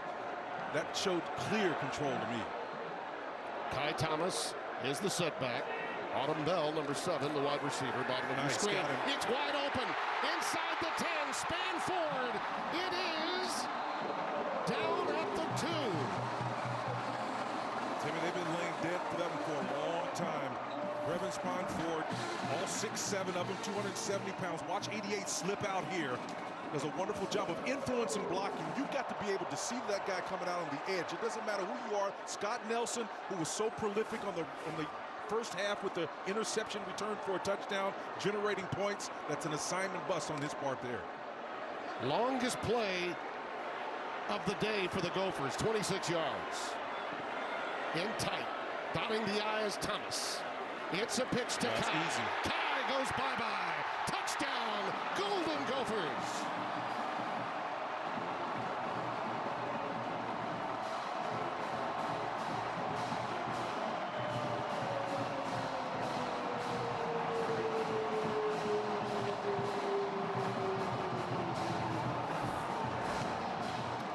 Turnovers are costly. Watch the lead block here, Tim. 42 on the edge, 48 behind them. Both of those guys sifting, working to the outside. Doesn't take a whole lot because number 8 is definitely neat. He gets into the end zone dry and clean, just like you expect him to. That's kind of. That was Axel Rushmeyer, 48. That they use both at guard and could also be tackle eligible, making that lead block. But it all started here. Walley to leave it to Beaver. Get the Gopher into the end zone. Minnesota by 3.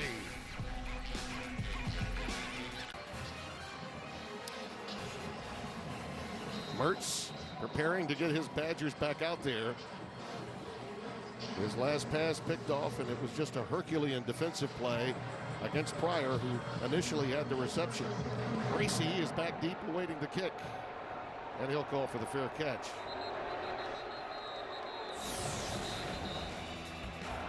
That last drive, Spencer, was special. Yeah, the execution wasn't there. Number one, you talk about Mertz leaving that one short. Again, then the interception. Obviously, Walley did a wonderful job. And then the touchdown run on the backside of that to put it all together. It took too long for these guys to make this happen again. I think ultimately you got to cover the tight end to be sure. But I think it's the fact that you had an interception, 26-yard touchdown pass, and the TD run. in those 3 consecutive plays, so taking advantage of the ebb and flow. Minnesota Golden Gophers are on a roll. They sure are. It's Davis trying to get the ball to Danny any way they can. The senior of Springfield, Ohio, only gets a yard on that. And one would think that Paul Chryst is going to look to maybe get this Golden Gopher defense spread out a little bit so he can take advantage of his playmakers offensively. 2nd and 9. Bring trips out to the bottom of your screen with Pryor at the bottom. Allen, who can go the distance anytime he touches it, gets it up to the 30. Seti Oduamo with the tackle, number 9. Shirt senior out of Indianapolis, Indiana. This is what this one is all about.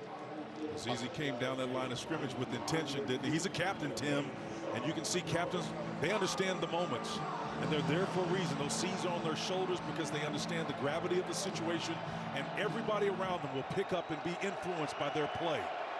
More is caught than taught. Let me see you play the game and influence your teammates. Schiffer in for Allen on 3rd and 6. Nice game inside. He's got to let it go, and it's wide open. Brady Schiffer has a 1st down and more.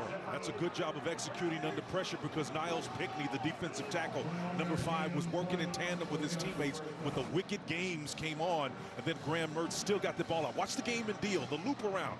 That's confusing. You got a big defensive end in your face, but to get that ball out cleanly like that, that's big time. And take the hit too, man. That's strong. That was a hand to the face too. Yeah, Pickney. Big time stick. 3rd longest play from scrimmage for Wisconsin there, 21 yards. Mertz again. They do open it up, don't they? And that's Danny Davis. He's got it to the inside the 45 to the 41. That's Wally that shoved him out, a 14-yard gain. Well, Graham is a glutton for punishment. He's going to take another shot here, but he's going to get jacked of it because this is the 2nd play in a row he's been able to make a play under duress like that, Timmy, and he was excited about it. Got the ball up high enough where he needed to Danny Davis, the 3rd at that Z's position, and the emotion on the back end of it, taking this shot here, a clean shot. Both sides converged on him, and man, he showed the emotion on the back end of a quarterback that's motivated. 1st and 10. Play fake. They are really opening it up on this drive. They set up the screen to Braylon Allen. And he is stopped after a gain of 2, maybe 3. That's it. 55. He's been flying all over the field. Mariano Sori-Marin with a stop. Now Josh Sessler, the left guard, came out and was blocking backside protection. Let a guy slip past him. And I think the thing about it is to get this guy free, you're going to have to be assigned everyone. You're going to have a hat on every single player. They're just not built to have the type of errors. You got 11 positions, 11 battles going out there. You got to win at least 6 of them. If you don't, it's hard to execute on offense. Danny Davis goes flank to the top. Looks like man coverage against Howard. Oh, great defense. Big time defense by Gibbons on Braylon Allen. Well, he's one of the transfers we talked about along with Pickney. Number 47, the Mike linebacker, man. These guys are so active. They seek out the ball. Watch 47. There's his eye in it, trying to figure out exactly what's taking place. A reach block on the inside. Avoids one guy trying to block down him. That's Logan Rush, the right tackle, number 60, and avoids him and makes an excellent play. Strong inside play. Wisconsin is 4 for 8 on 3rd down today. They face a 3rd and 9, and Allen is out of the game. Remember, it was Schiffer that made the play a little earlier for 21 yards. He's back in there. Looking long, taking a shot deep for Pryor. Flag down, yes, inside the 10. It was Howard that was checking him. We mentioned a moment ago, it looked like man coverage when they handed off to Allen and were stopped. Pass interference. And he was victimized there. Number 2, 15-yard penalty from the previous spot. Automatic 1st down.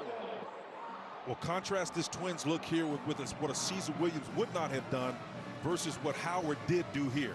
Why is he reaching? Because he's got a lot of water behind him, and he's on an island that's man coverage, makes no legitimate effort to turn around and find the ball. Why? Because he's concerned about getting beat. and they don't take their eyes off of it. And so there's a guy that, at least on that play, showed you some undisciplined execution in the most critical time. He had Jersey very early in his coverage. So it's first down and 10 with the ball at the 25. Badgers trying to answer the Minnesota quick score off the interception and 3-play drive. Ferguson in motion. Braylon Allen, straight power down the side goes the big fella. And they're going to continue to feed and fan him. Gibbons finally makes the stop. His size, Spencer, reminds me a little bit of Ramondre Stevenson a year ago. Well, you see, how do you know it's power? You got Logan Bruss, 60, working up to the backer. Jack Nelson, the off guard, coming underneath him, lead blocking. You got guys like Josh Sessler, the left guard, just a man blocking. Once he gets his mitts on you, you're going to get at least 5 to 7 yards. I mean, this group right here up top, averaging about 316 pounds on that offensive line. They're pretty special. You see any Ramondre Stevenson in Allen's game? 14 carries for 44 yards. He'll get it some more. There he goes. Nice cut. Subtle move. Yeah, inside the 10 and down to the 8. You see Tyler Nubin came in there, that safety, and you saw Allen just turn his hips a little bit. And remember now, this is the 238-pound guy here. That little subtle, I call them water moves. You know, water goes to the place of least resistance. Run to daylight where the bodies aren't. And that's tough for a bigger guy to do, but not for this guy. He's special. He's early yet in his career, but he's going to be another in a long line of great runners for these Wisconsin Badgers. Pryor goes wide to the top of your screen. Allen, the setback. Timeout. We'll take a look at this front. Yeah. Minnesota will take Charge it. timeout. Minnesota, their first. 30-second timeout. Badgers need to get it to the 4-yard line, and they'll get a 1st and goal at that point. It looks like we're going to take the timeout. No, I just found out we'll stay. So we will stay here. We'll dock the boat instead of row it. Yeah. We'll sit right here, Timmy.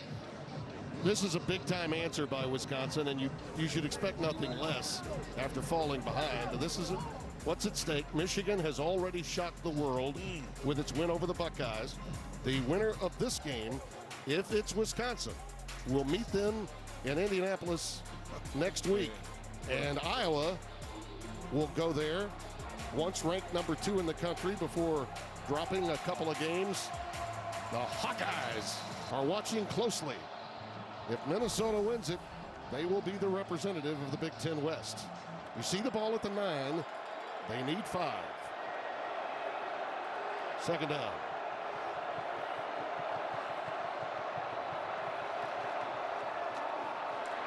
And boy, how about that? I mean, 55 all over that play. Mariano Sori-Marin along with Donald Willis. 55 and 20 collaborate. Timmy, despite changing the strength of the formation, this aggressive defense beat him to it. See, anytime you move 82 to that side, that means you have at least a man advantage on that side. And they're 3 yards on the other side, man. And PJ just absolutely loves the fact that this defense answered the call. Oh, he's digging that. Oh. 3rd down and 7.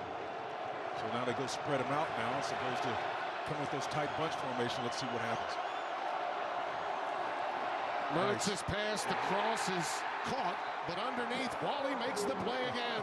Wally's a baller, man. They try to come with a little arrow or underneath route with their tight end, working against zone formation. PJ understands, hey, look, guys, you've been aggressive. Let's continue to play like this, be smart. The disciplined play of Joe Rossi's defense. Watch the tight end, arrow route, come back outside, and then the corner sitting right there waiting for him. That is complementary team football right there. I'm talking about for the defense. That's excellent defensive play there. 28-yard try for Colin Larsh.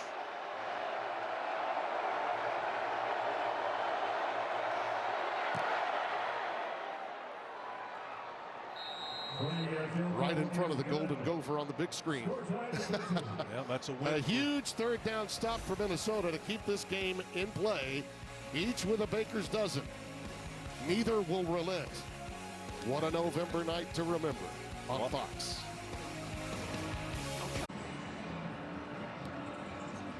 Here's a little thought-provoking Nissan Heisman watch for you, Spencer. Nissan, premier partner of the Heisman Trophy. Well, I put this together obviously before the events of today took place.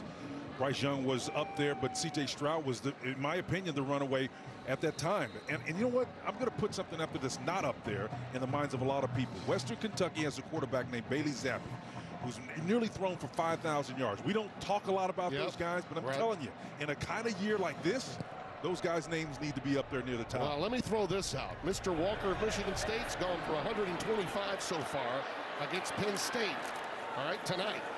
And Matt Corral has carried his team to 10 wins for the first time in school history. And by the way, back in the 80s, Gordy Lockbaum of Holy Cross could actually be a third-place finisher. We don't talk enough about all of college football anymore.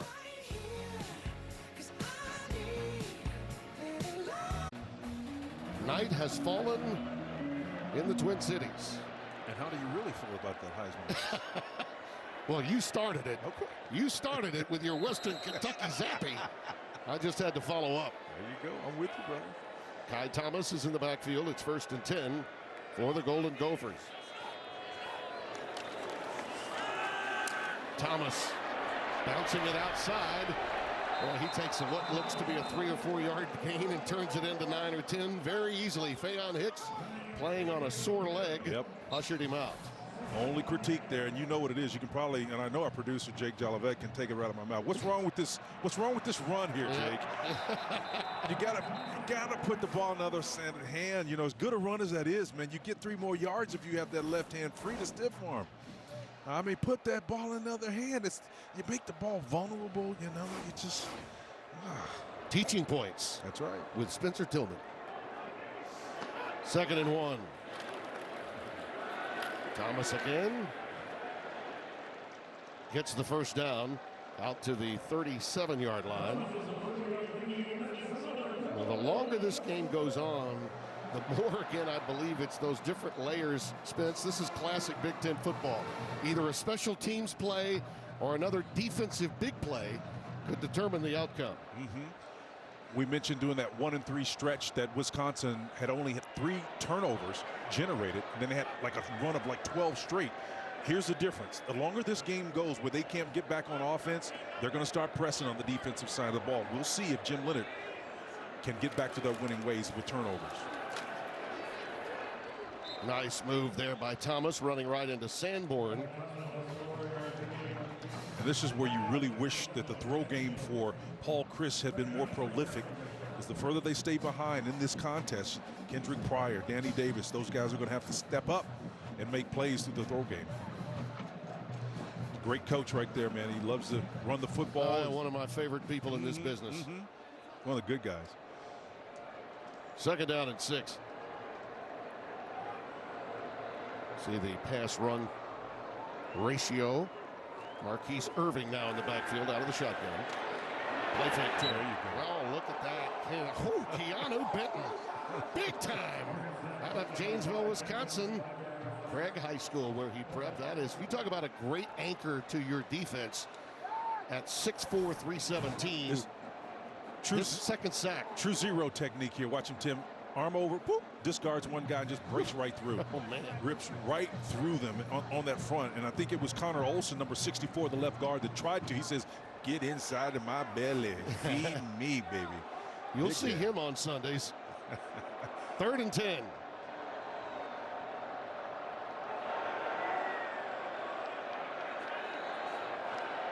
Jim Leonhard showing 3 inside game. Looping it deep, and it's caught. That's right.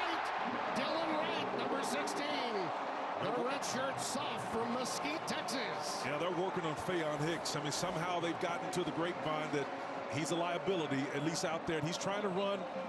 Does do a good job of trying to identify that ball up in the air. But again, you've got to stay. He's got that left hand on that jersey and still can't make that play. It's perfectly thrown, first of all. So give credit where credit is due. Tanner Morgan just placed a dart right over that shoulder. Texas A&M transfer, Dylan Wright. 27 yards. The game. From the 35, 1st down. Irving twirled down at the 33-yard line. That's Johnson with the stop. Rodas Johnson, 56. Getting a little chippy out there, too. It's Just over 3 minutes left here in the third. Sorry about that, partner. They're testing the patience of this Wisconsin team, man. In the situation that they are right now, they want that ball back in the worst way. Keep thinking, Spence, we may see the tight end utilized again from Minnesota at some point. It was Spanford that made that 26-yard play to set up the last touchdown. Looping it deep into man coverage, and we'll get a flag. Yep. That was intended for Wright again, and Cesar Williams this time. Cesar is going to get flagged. Cesar has played his position corner extremely well. We've highlighted him a couple of times. Herbig is making his case for the outside. It gets press coverage. He turns and opens his hip and starts running with him. You know what? I think that may be more offensive pass interference. 15-yard penalty. You make a pretty good point. He was coming back for the ball, Spence. He did get some jersey, but I think you make a very good call there. Yeah, I think that's more like that may be offensive it's like a Michael Irvin maneuver he made there. Absolutely. You know, I don't think it was an aberration what we've seen so far from Cesar today. He initiated the contact coming back for the ball. You look whose arms were extended on that play. It certainly wasn't Cesar. Yeah, Badgers coaches have a reason to argue over that one. Marquise Irving remains the setback. Ball now at the 17-yard line. Irving, so quick, flag down behind the play. I think that may be on Sam Schluster, the left tackle, Timmy. You've got guys trying to work down the line of scrimmage, could be holding. Torchio made the play defensively. Holding. Offense, number 78, 10-yard penalty, first down. Fa'alele, rather, 78 is the guilty party. Fa'alele shows you he's a big man, works in space. He's actually pretty nifty down, but now he's just got a guy around the throat, around the neck right there. That was Noah Burks, who was involved with the interception, tipping one that led to a score.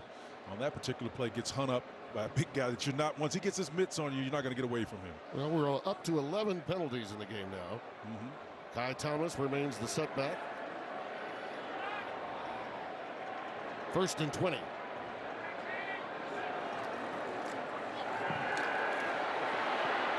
Looking on the long cross, it's caught. Ackman Bell, ring it up from Minnesota.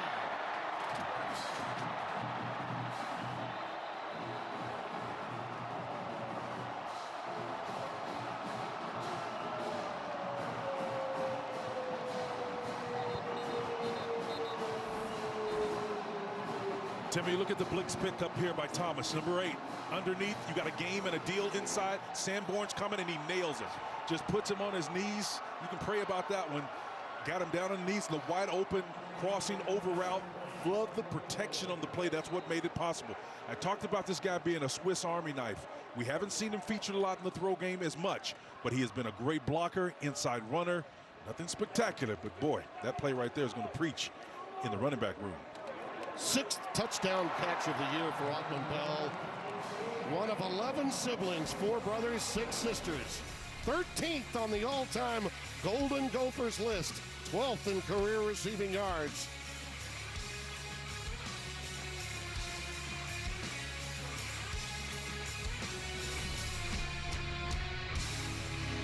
Bring it. I love it. Fox College Football is sponsored by Geico. Wonderful night. Our game being directed by Dustin Denty, produced by Jake Jolivet.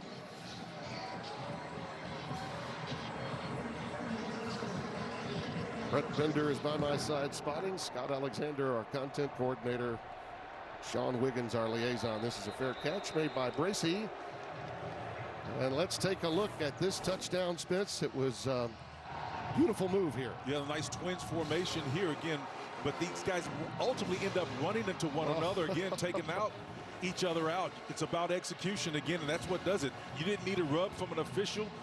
Their own guys took themselves out of that play. And Ralph Bell was the recipient of their misfortune in for the score. Now let's see if Wisconsin presses to get back in it, because like I said, Tim, they're not built to come 80 yards down with the throw game being featured. I keep thinking it's time for this man to make a big play in the run game, but they are keying on him. Braylon Allen stopped in his tracks by Trill Carter, 99. No gain. And this approach really works against you, because obviously you know the clock continues to go if you're running it. If you're throwing it, at least you get some reprieve a little bit sometimes, depending on what the context is. And that's what I'm thinking. At some point in time, you got to break with what your game plan was, and that's going to be to the advantage of the Minnesota Golden Gophers. It is a shock the world Saturday in college football. 2nd and 10 for Wisconsin.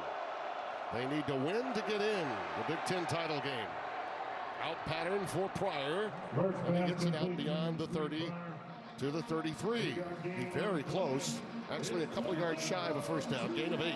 Really impressed with Graham Mertz. You know, sometimes when he has to throw in those awkward off-platform throws, he makes them, man. And he contorts his body in such a way that you can actually get more on the ball.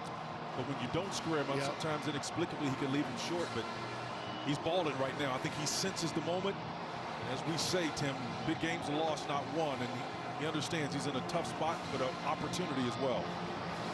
Mertz's father, Ron, played in the O-line at Minnesota from 89 to 92. Very meaningful game in his family. Looks like a timeout will be taken by Wisconsin. Charge timeout, Wisconsin. Their first 30-second timeout. This crowd is becoming a factor. And Spencer, I'll go back to the end of last year when Mertz was quarterbacking. Now, yeah, it was a one-off year during COVID.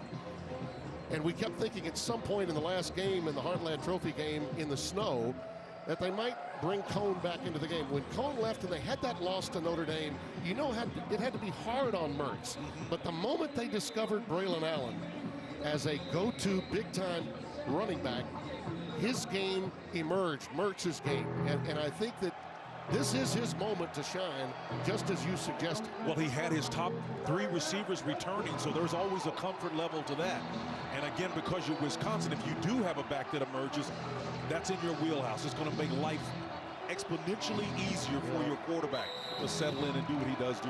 Wisconsin had to take that timeout because they only had 10 guys in the huddle. So that cost them a very big timeout and what could be a close game at the end. Shipper the setback. Mertz on the crossing pattern, incomplete for Ferguson.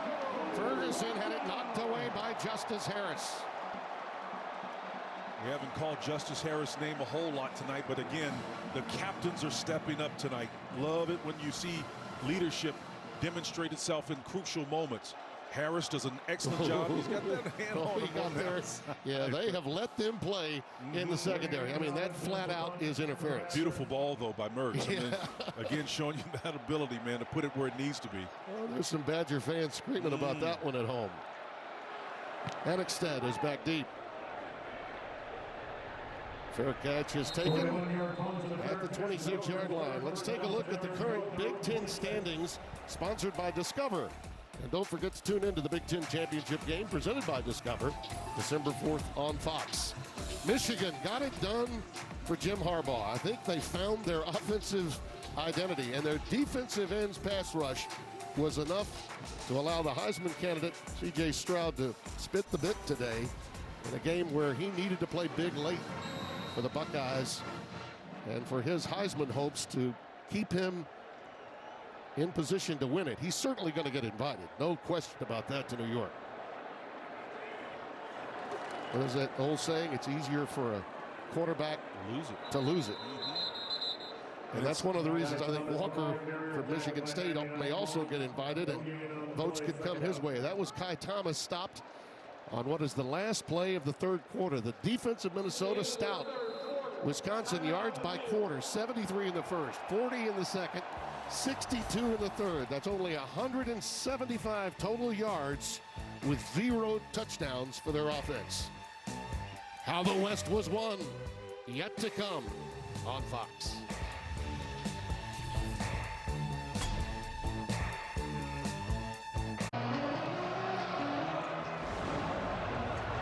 Fox College Football is sponsored by Geico. We open the fourth quarter. Tim Brando, Spencer Tillman. 2nd down and 10 for the Golden Gophers. Stanford goes in motion. And in trouble and sacked on the blitz by Chanel is Tanner Morgan. He and Sanborn came, boy, hell-bent for election, Timmy. 5 and 57, man. They're coming with heat. Watch the inside game here. There's 5, there's 57. Watch them twist on the game. Inside game, trying to sort it out. It's so tough to do. And those two combined, Timmy, they make trouble at the quarterback. A little meeting of the minds. Spencer, yesterday, when Iowa had Nebraska deep in their own territory, got that safety, I thought to myself, this is the easiest way for Iowa to win. I'm not so sure that Wisconsin backing up Minnesota closer to their goal line is better for them than having the football on their own side of the field. Oh, Marquise Irving makes a good move and a cutback to get beyond the original line of scrimmage out to the 28. So he got a lot of that back, but it'll be 4th down. And you know what made that run possible was the fact that it was a 3-man front. And when you just populate with 3, and I know they've got to, punt this thing away, Tim, but just the fact that you've got 3 men, it opens up opportunities. But it's a gamble that you take, a calculated risk. If you're Jim Leonard, the defensive coordinator, you say, hey, look, they got a long way to go. I think our 3 can beat their 5. Dean Ingram is in single safety. Crawford gets the boot off. Not a great punt. Nope. Oh, he takes it on the fly after the original fair catch, 40-yard boot, no return. Minnesota's head coach, charismatic, colorful, constant, and always good on camera.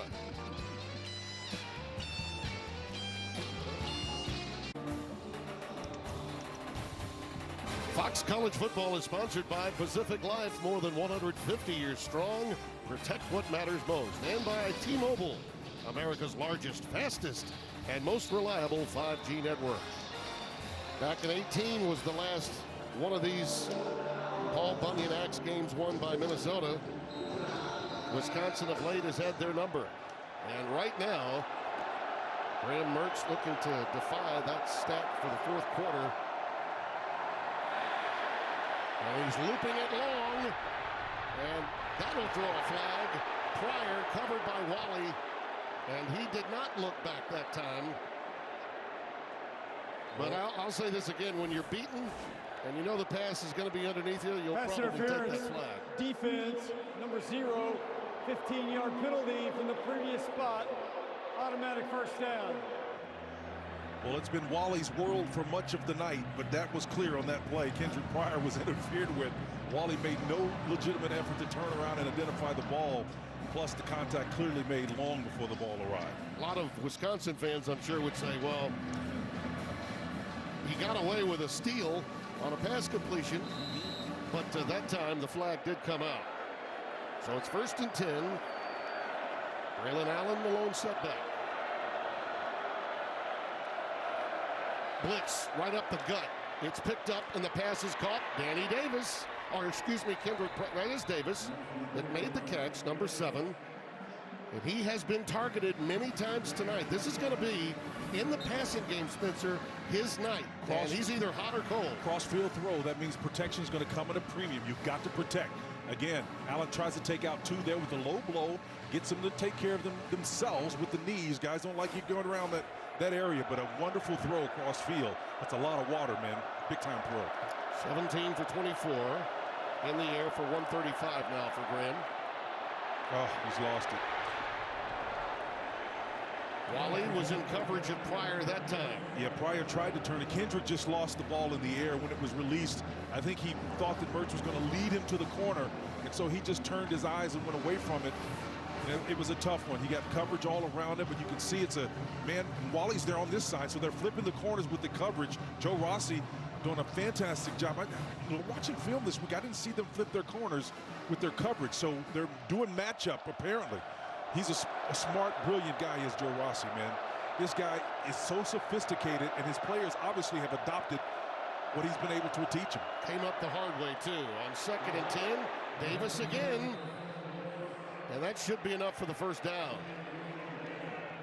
Rossi began at Thiel College, D3, then to Maine, then to Rutgers, and now running the show defensively for Minnesota. That's a nice throw in between zone coverage, man. Gibbons saw him right there, waiting for him. You got to have courage to pull that ball in and let everybody know. And Davis says, hey, look, I'm going to do it.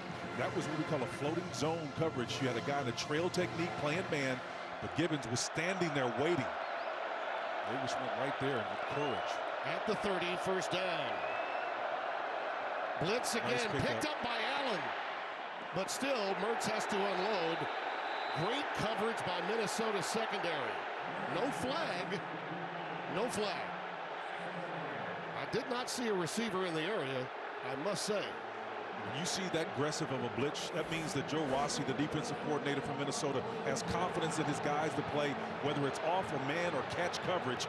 They're going to pick him up. Allen does a nice job again of getting there and get Marion Soren Martin in there. If he was outside the pocket, I understand why there was no flag. But he was close to being in the pocket. Shippers the setback from the 30. It's the four-man rush.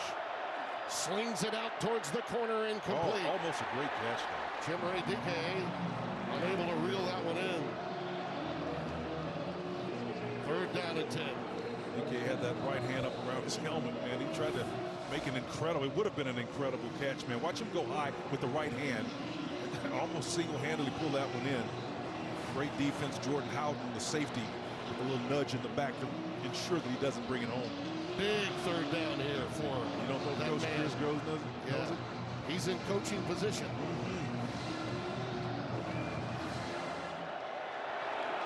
Ferguson, the tight end, will come split very wide to the bottom of your screen. Trips. Ooh, I like the post route on this. Looping it. Incomplete. And that looked like a mix-up between Chimere Dike and Graham Mertz. It's fourth down. And they'll play field position here. I think they'll go for three, actually. Yeah, they're going to go for the long field goal, which will measure 39, maybe, no, excuse me, 48 yards. Well within reason for the leg of Colin Larsh. They really need it. His longest, though, is 43, so this would be his longest of the year. Very big. Oh, it's not going to make it, team.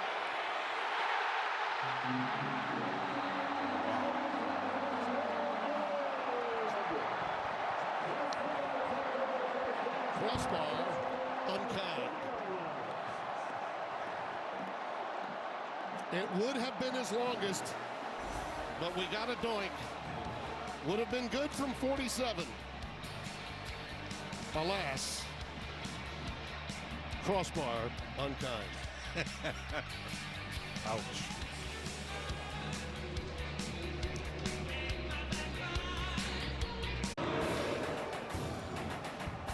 Fox College Football is sponsored by State Farm. Like a good neighbor, State Farm is there. Biggest defensive sequence of the year for Wisconsin right now. By far. Marquise Irving trying to break free. Let that clock go tick, tick, tick. Spencer, you notice that the rotation on the kick was such it might not get there. At the moment, toe met leather. Yeah, they call it the Bernoulli principle. When the air travels over the surface of the ball, Tim, and it's going backwards, like you can take 5 yards off of it. Yeah. Anybody that knows about baseball, you scuff that rascal up a little bit, and it's rotating through the air. It's going to move on you. No difference with the oblong ball. I was a little surprised that Paul decided to do the field goal. The kid's longest was 43. Thought he might play field position there, but look, his defense he can count on. He's got such confidence in them, and why not? This pass is caught. It's Brevin Spanford. Spanford has it inside the 40 to the 37. He probably got an additional 7 yards after the initial catch, and two Badgers have mounted him, and he's still running, Tim. Spencer, he's only made 2 catches, but one's for 30 and one's for 26. 2 of the biggest of the night. It kind of reminds me of Nebraska's big tight end, Allen. You know, he's 6'7", Tim. He's a big guy. You just can't pull him down with one. That's the reason why after he catches this ball, goes and lows it, grabs it low, and he's got 3 guys on him. Chanel comes over and finally brings him down. Took an extra shot to do it. Badgers absolutely have to keep them from scoring here. 3 receptions, 62 yards officially for Spann-Ford. Nice push. Thomas. Not much this time as Wisconsin gets tremendous penetration from Nick Herbig. Yeah, Matt Henningsen was in there as well. Tim, number 92, the left defensive end. That push upfield was outstanding. Nick Herbig was involved in it as well, number 19. And that's what it's going to take. Jim Leonhard has coached this defense to extraordinary performances in the second half of this season.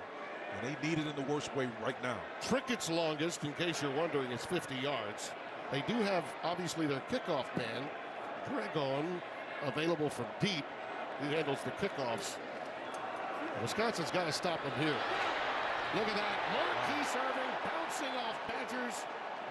Close to a first down. May have it. Leo Chanel with the tackle. Very, very close. And the Badgers played that about as well as you could. The outside linebacker, 19, Herbig, watch him. He does his job, gets upfield and turns it inside, which he's supposed to do. But you got so many bodies. Scotty Nelson in there trying to make it happen. And little Irving. Yeah, Bucky's a big time back. You know, he's got a huge heart, athleticism. Spencer, they may have missed this spot by about a yard. It's 3rd and 1. I thought he was much closer to the line to make. Kai Thomas. Power to the right, Tim. In the backfield. Power football indeed. First down. They're just going to let this clock continue to tick. That was an interesting call because they actually ran power, but it was away from the numbers. I mean, they had this really stacked-looking defense to the right, and then they ran weak with it. I think there are some people in Iowa City a little interested right now.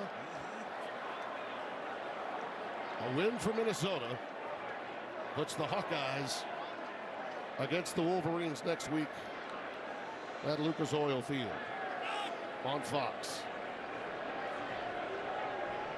Irving remains the setback. Pitch it to Bucky this time. Let him bounce it outside. Run down by the Badgers, though. Game tackling there. And Faion Hicks led the way, but he had plenty of help. And that was a 5'10", 190-pound freshman. That's small these days, guys, but I want you to look at the quick pitch, but then after the contact, watch him lean his body and get additional yardage. That little squat build of his got him pushed upfield, and it was a down loafer. And we've got an injury. Looks like O'Keefe that's on the turf, one of the tight ends. Timmy, let's take a look at what he does with the ball. Is he wise? Is he smart? We'll have another shot. Aha! Yes, He listened. pay it off. He listened. 8:05 remaining. Already in field goal position, PJ Fleck's team at the 23 of Wisconsin. Marquise Irving, the setback. Hawkman Bell, flanked to the bottom of your screen. He's been the go-to receiver tonight. Has the touchdown reception. That middle of the field looks appetizing. They're going to bring that. They're inviting to throw, aren't they? Yeah, they really are. Irving, against those numbers, still takes it. Clock continues to move.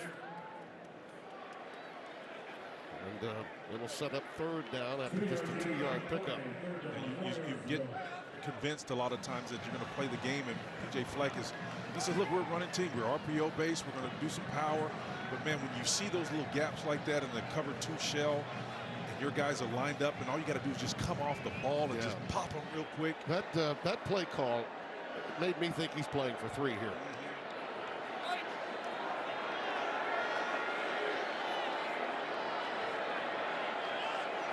Third and 4.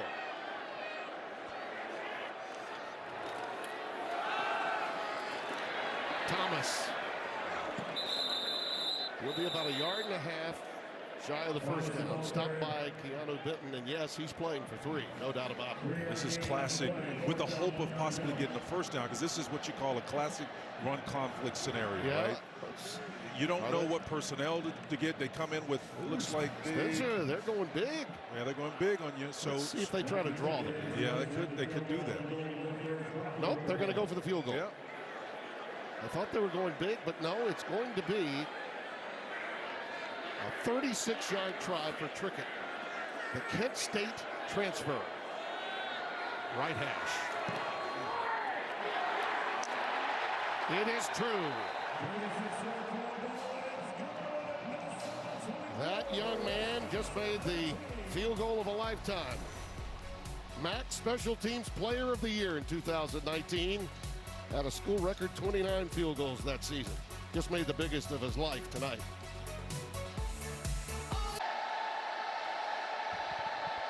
Spencer, this is the first time we've been here since the first season for P.J. Fleck. What a culture he's built, what a fan base he has. Yeah, indeed, Tim. And again, after success at 2 different schools, he was on a nice trajectory of descent. Then, of course, we had the mulligan year of COVID, which upended a lot of people's schedule. Particularly here. Yeah, no question. But he has really recovered, man, back on that trajectory again. Stephon Bracey can take it to the house. Remember that. He did it against Nebraska. His flag is down again as he gets beyond the 30 to the 31. Well, this one may come back. They'll be in poor field position. They got to move quickly now with down 2 scores. Yeah, Tim, just to finish the thought on P.J. Fleck, you remember after taking over Western Michigan, they were 1-11. Holding receiving team number 30. 10-yard penalty, first down. While Chris looks on, P.J. Fleck was 1-11 in 2013. Then he turned that program around and took him to 13-1. 2016 took Minnesota from 5-7 to 11-2. And then you had, of course, the COVID that kind of shut things down. But he's back on top of it again. You can look at Bracey here. Yep, that was the hold. Yep. By 30 on McDonald. Had him by the jersey. So they start once again deep in their own territory. Incomplete, intended for Shipper, coming out of the backfield. Thomas Rush defending on that play, man. You got guys all over the place here. Defensive end is now playing in the role of a linebacker, dropping back in coverage. It's just so creative. Mertz is doing his best job possible. Oh, boy. But I want you to watch. This ball was low and down, but that's a rush in. It's back there. Yeah. Odamewo has been outstanding. So has Thomas Rush. Mertz gets it out to the 17 before really being popped by Jack Gibbons. He's slow to get up. And he bounced up with a little hitching his get along there. He's a fighter, though, man. He's really tough. He's nailed a couple of times and I got up, beating his chest, which is what you need out of your quarterback, your leader. Well, this is their season now, Spencer. You got to get a first down any way you can. 4-down territory, the rest of this one for Wisconsin. Yeah, I don't count him out, though, man. He's a fighter. 3rd and 5. Mertz in trouble, has plenty of green grass. Closed quickly, though. He's going to be a yard shy of the first down. That's Braylon Oliver, 14. It made the stop. Boy, it looked like he had a lot more room, didn't it? I thought he had that, man. I did, too. Oliver closed so quickly. The redshirt sophomore out of Douglasville, Georgia. Wow. They're going to punt. Oh. Well, that's... Now, when you look at I'm just doing quick math. If you look at the mean amount of possession time, that's not a wise call, in my opinion, because you're possessing the ball about 4.5, 450, 470, about almost 5 minutes per possession. And the analytics would tell you otherwise. They're 10 of 16 on 4th down, 62% this year. And you got a penalty, and now that makes it impossible. Now you got to punt. False start. False start. Offense, number 44, 5-yard penalty. I mean, basically, 4th down. You're telling your defense, you got to get 3 and out or we're really cooked. And even if you do, you may likely not touch it a second time. I don't understand it. And listen, Paul Chryst is one of the best in the business. And maybe he's rethinking this. Yeah, well, you know, you would like to rethink it before you got a penalty, though. It's going to put you back further. Yeah. Now this is untenable. Looks like he's taking a timeout, too. Well, that's double trouble. Could he have lost count of the down? I'm not going to make that speculation. All I can tell you. Wow. That's the only thing I can think of. That hurts, man. Now the game is completely on the line on a 4th and 6 as opposed to 4th and 1.5. Well, you know what the ebb and flow of the game has been, but you also understand that every game has its own character. And so here's the false start here. But he didn't make the decision to go for it until after the false start. Yeah. So at 4th and 1, you should have been going for it. And clearly he rethought that situation with the additional time, which makes me feel that they didn't know what down it was. I mean, I'm sorry, but there's no other explanation. Yeah, I agree with you. None. Let's see what happens on 4th and 6. It's a tough spot they never should have been in. This place will explode if they get a stop. And so will Iowa City. Well, they got cover, too. They got the middle of the field open. Mertz. Nice. Ferguson, first down. He makes it happen. I love this kid, man. I'll tell you what, I'm not going to count him out. I love his fight. Wow. He almost got that first down a minute ago in spite of what apparent decision was made on the sideline. Well, he had a play for 4th and 6. He didn't have no one question. for 4th and 1. Yeah, I'm sitting there looking at the field wide open, man.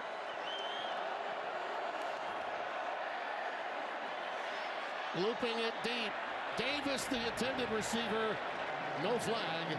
Incomplete. And Coney Durr, these two young corners, the one from Mississippi and the other from Baton Rouge, Louisiana, Durr and Wally have been dynamite.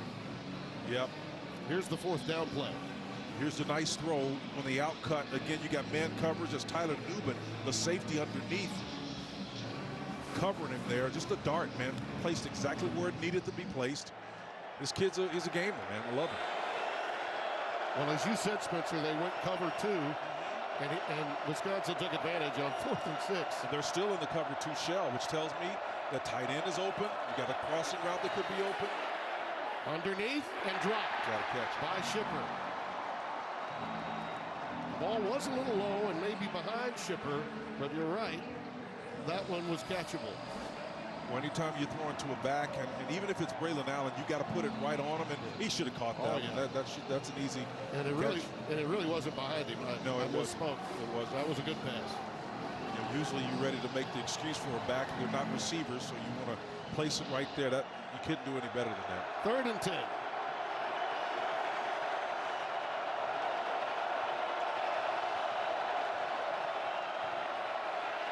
Screen set up for Shipper. Oh, was he popped? What a hit. Just a big-time stick by Michael Dixon, number 11, from Statesboro, Georgia. Home of that lovely river they have there. Well, that's a big-time hit. Dixon's not a small guy, too, either, Tim. He's 6'2", 210 pounds. Soriano Irvin is down and being tended to. They're bringing him to the sidelines now, 55. Statesboro, Georgia is home to beautiful Eagle Creek. He can't go back in now. He wants to go back in big time. Terribly, he wants to go back in. 4th down and 4. This is yet another 4th down conversion circumstance for Wisconsin. And they had to use a timeout, you'll recall, before making the decision not to punt. So they're down to 1 for the game. Braylon Allen is the setback.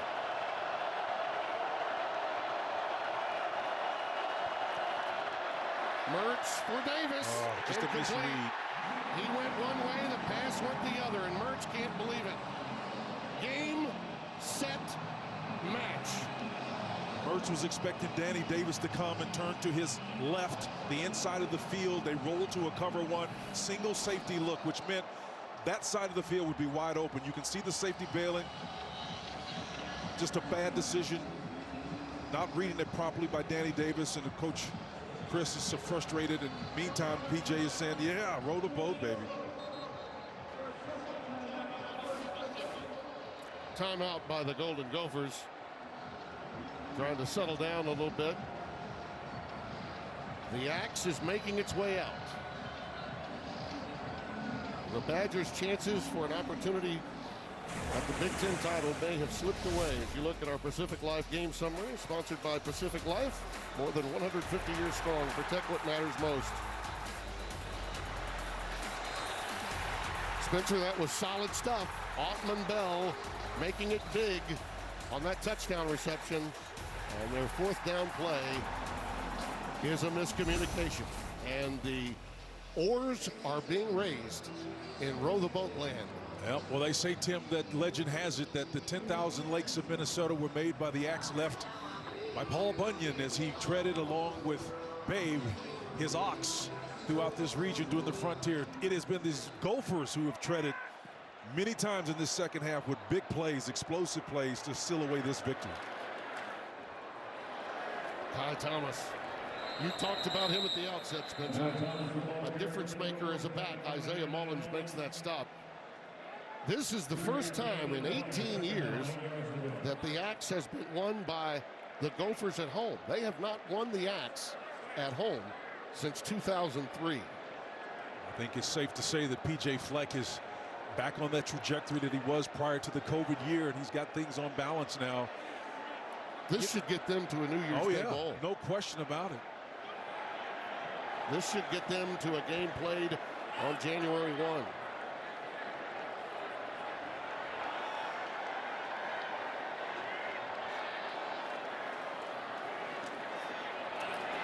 Irving bouncing out, wisely stays in bounds. Now for the moment of the game, sponsored by the new Coca-Cola Zero Sugar.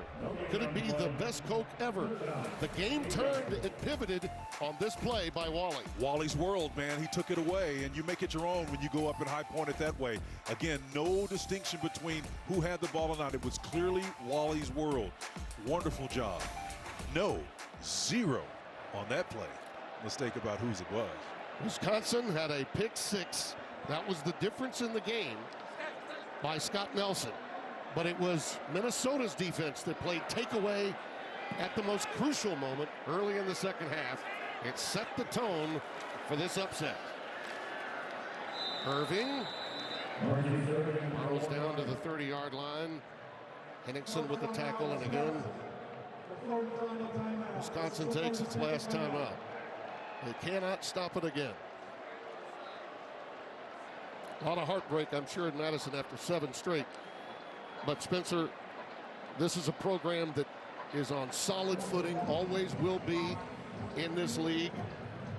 But this is an opportunity missed because dreaded Ohio State was not on the receiving end next week. It was going to be Michigan, a team that they could have been playing in a rematch. And frankly, I think most pundits would agree they match up far better against the Wolverines than they would have the explosive offense of Ohio State. Yeah, that's a great job of looking at it in the micro, Tim. And I think you've got some business you got to take care of here, but I'm looking big picture. Maybe we can do that after you take care of your little business there. Now coming up on the College Football Extra presented by Crypto.com. So much going on everywhere. Auburn trying to take care of Alabama. Jordan Hare. The last 7 games, you see the numbers for Braylon Allen. Not tonight. 47 yards. His last touch, 156 in the third. Auburn and Alabama have gone into overtime, and 17 all there, and the flag comes down. Ball start. Offense, number 27, 5-yard penalty. 4th down. Timmy, P.J. Fleck looks on. And to finish your point about the disappointment for Wisconsin, remember now they had a bunch of juniors and seniors that opted to return to Madison, They right? did, absolutely. Instead of making a leap to the NFL, and those players were going to be crucial to keeping the Badgers, defense among the top of the nation, and they did that for the most part. They did. This is heartbreaking. End over end punt, and it's going to roll dead inside the 10.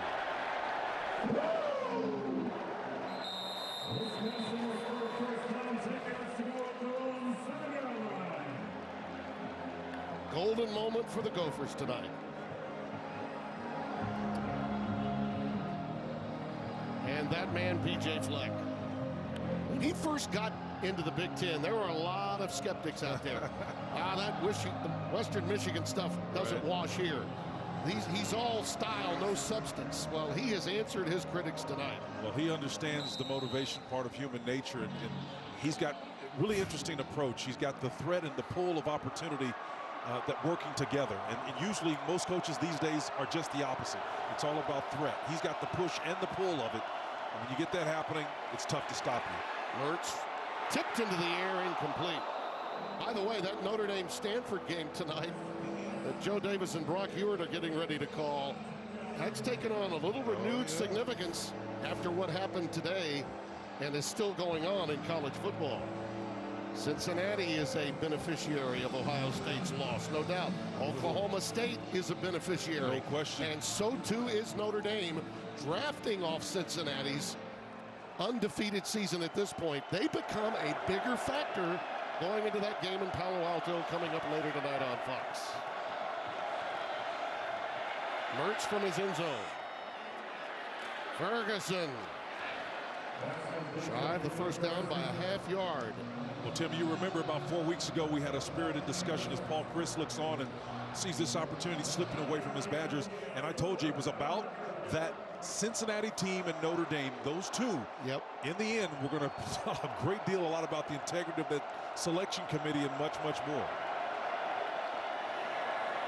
Well, we're not going to see some of the brand names of the past. That pass goes incomplete to Allen. It'll be fourth down. And we should embrace that, you know, just because it upsets the status quo. Well, once again, it's time for all of us to get our minds on more than Clemson, Ohio State, Alabama. There are a lot more teams in college football that can win their way in, whether it's 4, 8, or 12. Yep. Well said. And we all appreciate hierarchies. They are what they are. You rise and fall based on your own merit.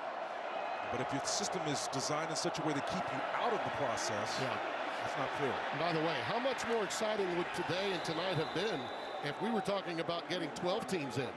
Think about that. Oh, my gosh.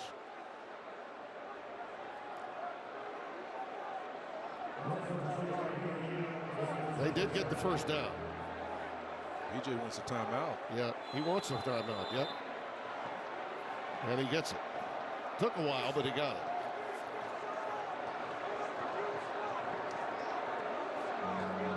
He wants to review it from where he started to slide, saying that he really didn't get the line to make. It should be his ball. Starts the slide. I think he got it, and it's very difficult to get an overturn on a spot. He's still in it. His time in the 40's got to be better than any Division I coach. I think he just wanted the challenges so he could just see if he can still run like that. It looks good running. By the way, he and his wife are just a joy. And they treat this program as a family. It's all about holding hands. They're about to get Sweet Carolina on. These fans are loving it. We'll just let you enjoy this as you check the time of this slide with a little Neil Diamond in the house.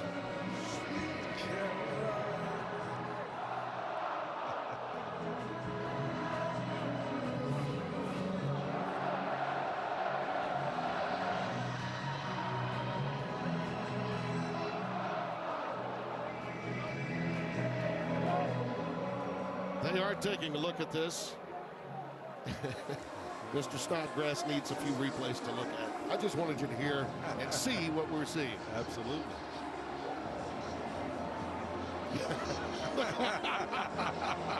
Paying homage to the turf. He's soaking it in.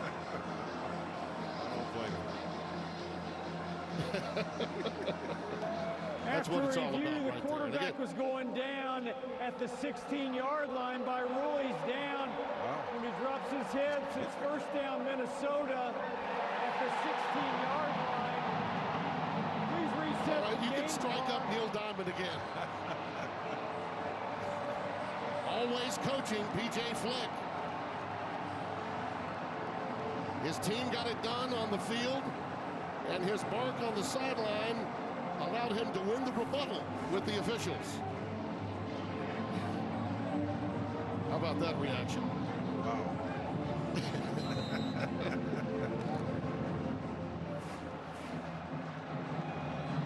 Not a new deal, but he was going to be here no matter what. He loves this place, and they love him.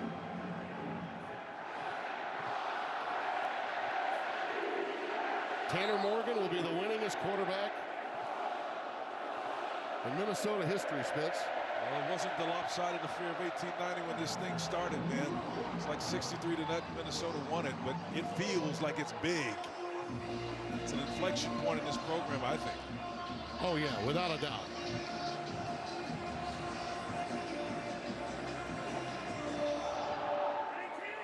Forget the what might have beens. The Minnesota Golden Gophers can get the axe. Take a look and listen.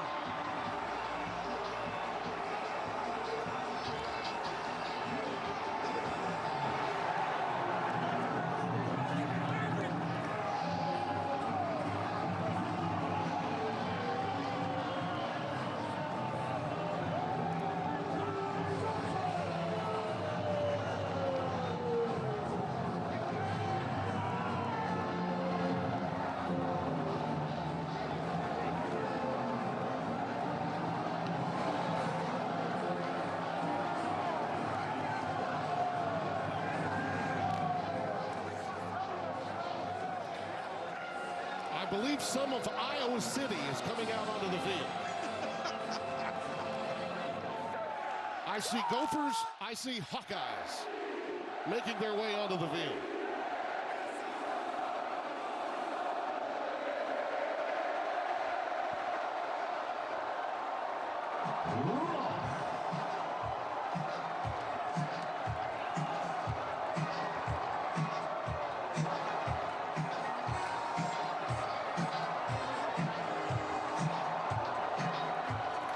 Well, Spencer, this is why we love the game that we get to call every weekend. And partner, for all of our crew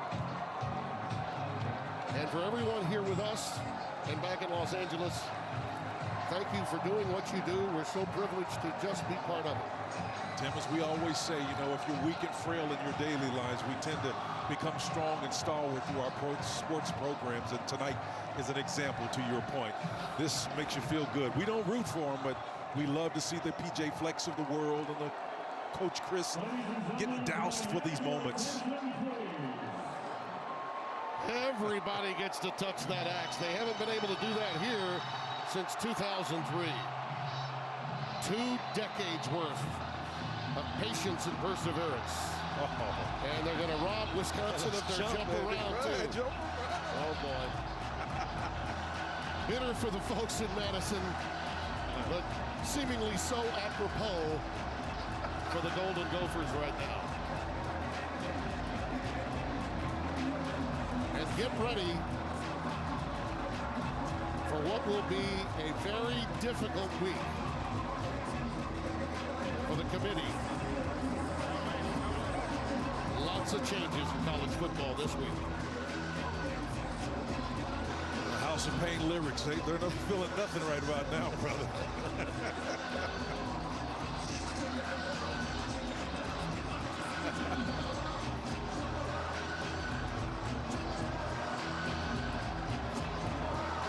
Timmy? It began with Michigan doing the unthinkable to the mighty Buckeyes in the Big Ten.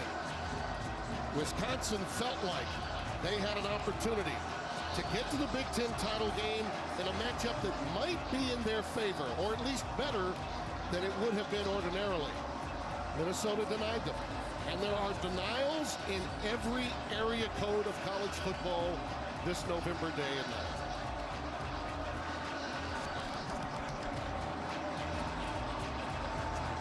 My many thanks to everyone here. Brett Bender, our spotter. Our content coordinator, Scott Alexander. Spencer Tillman. And Wiggy. Pack it up, pack it in. I came to win. Battle me, that's a sin. I won't ever slack up. Oh boy. For Spencer, Tim Rando, so long. 23-13. The Sarge in the studio on the backside.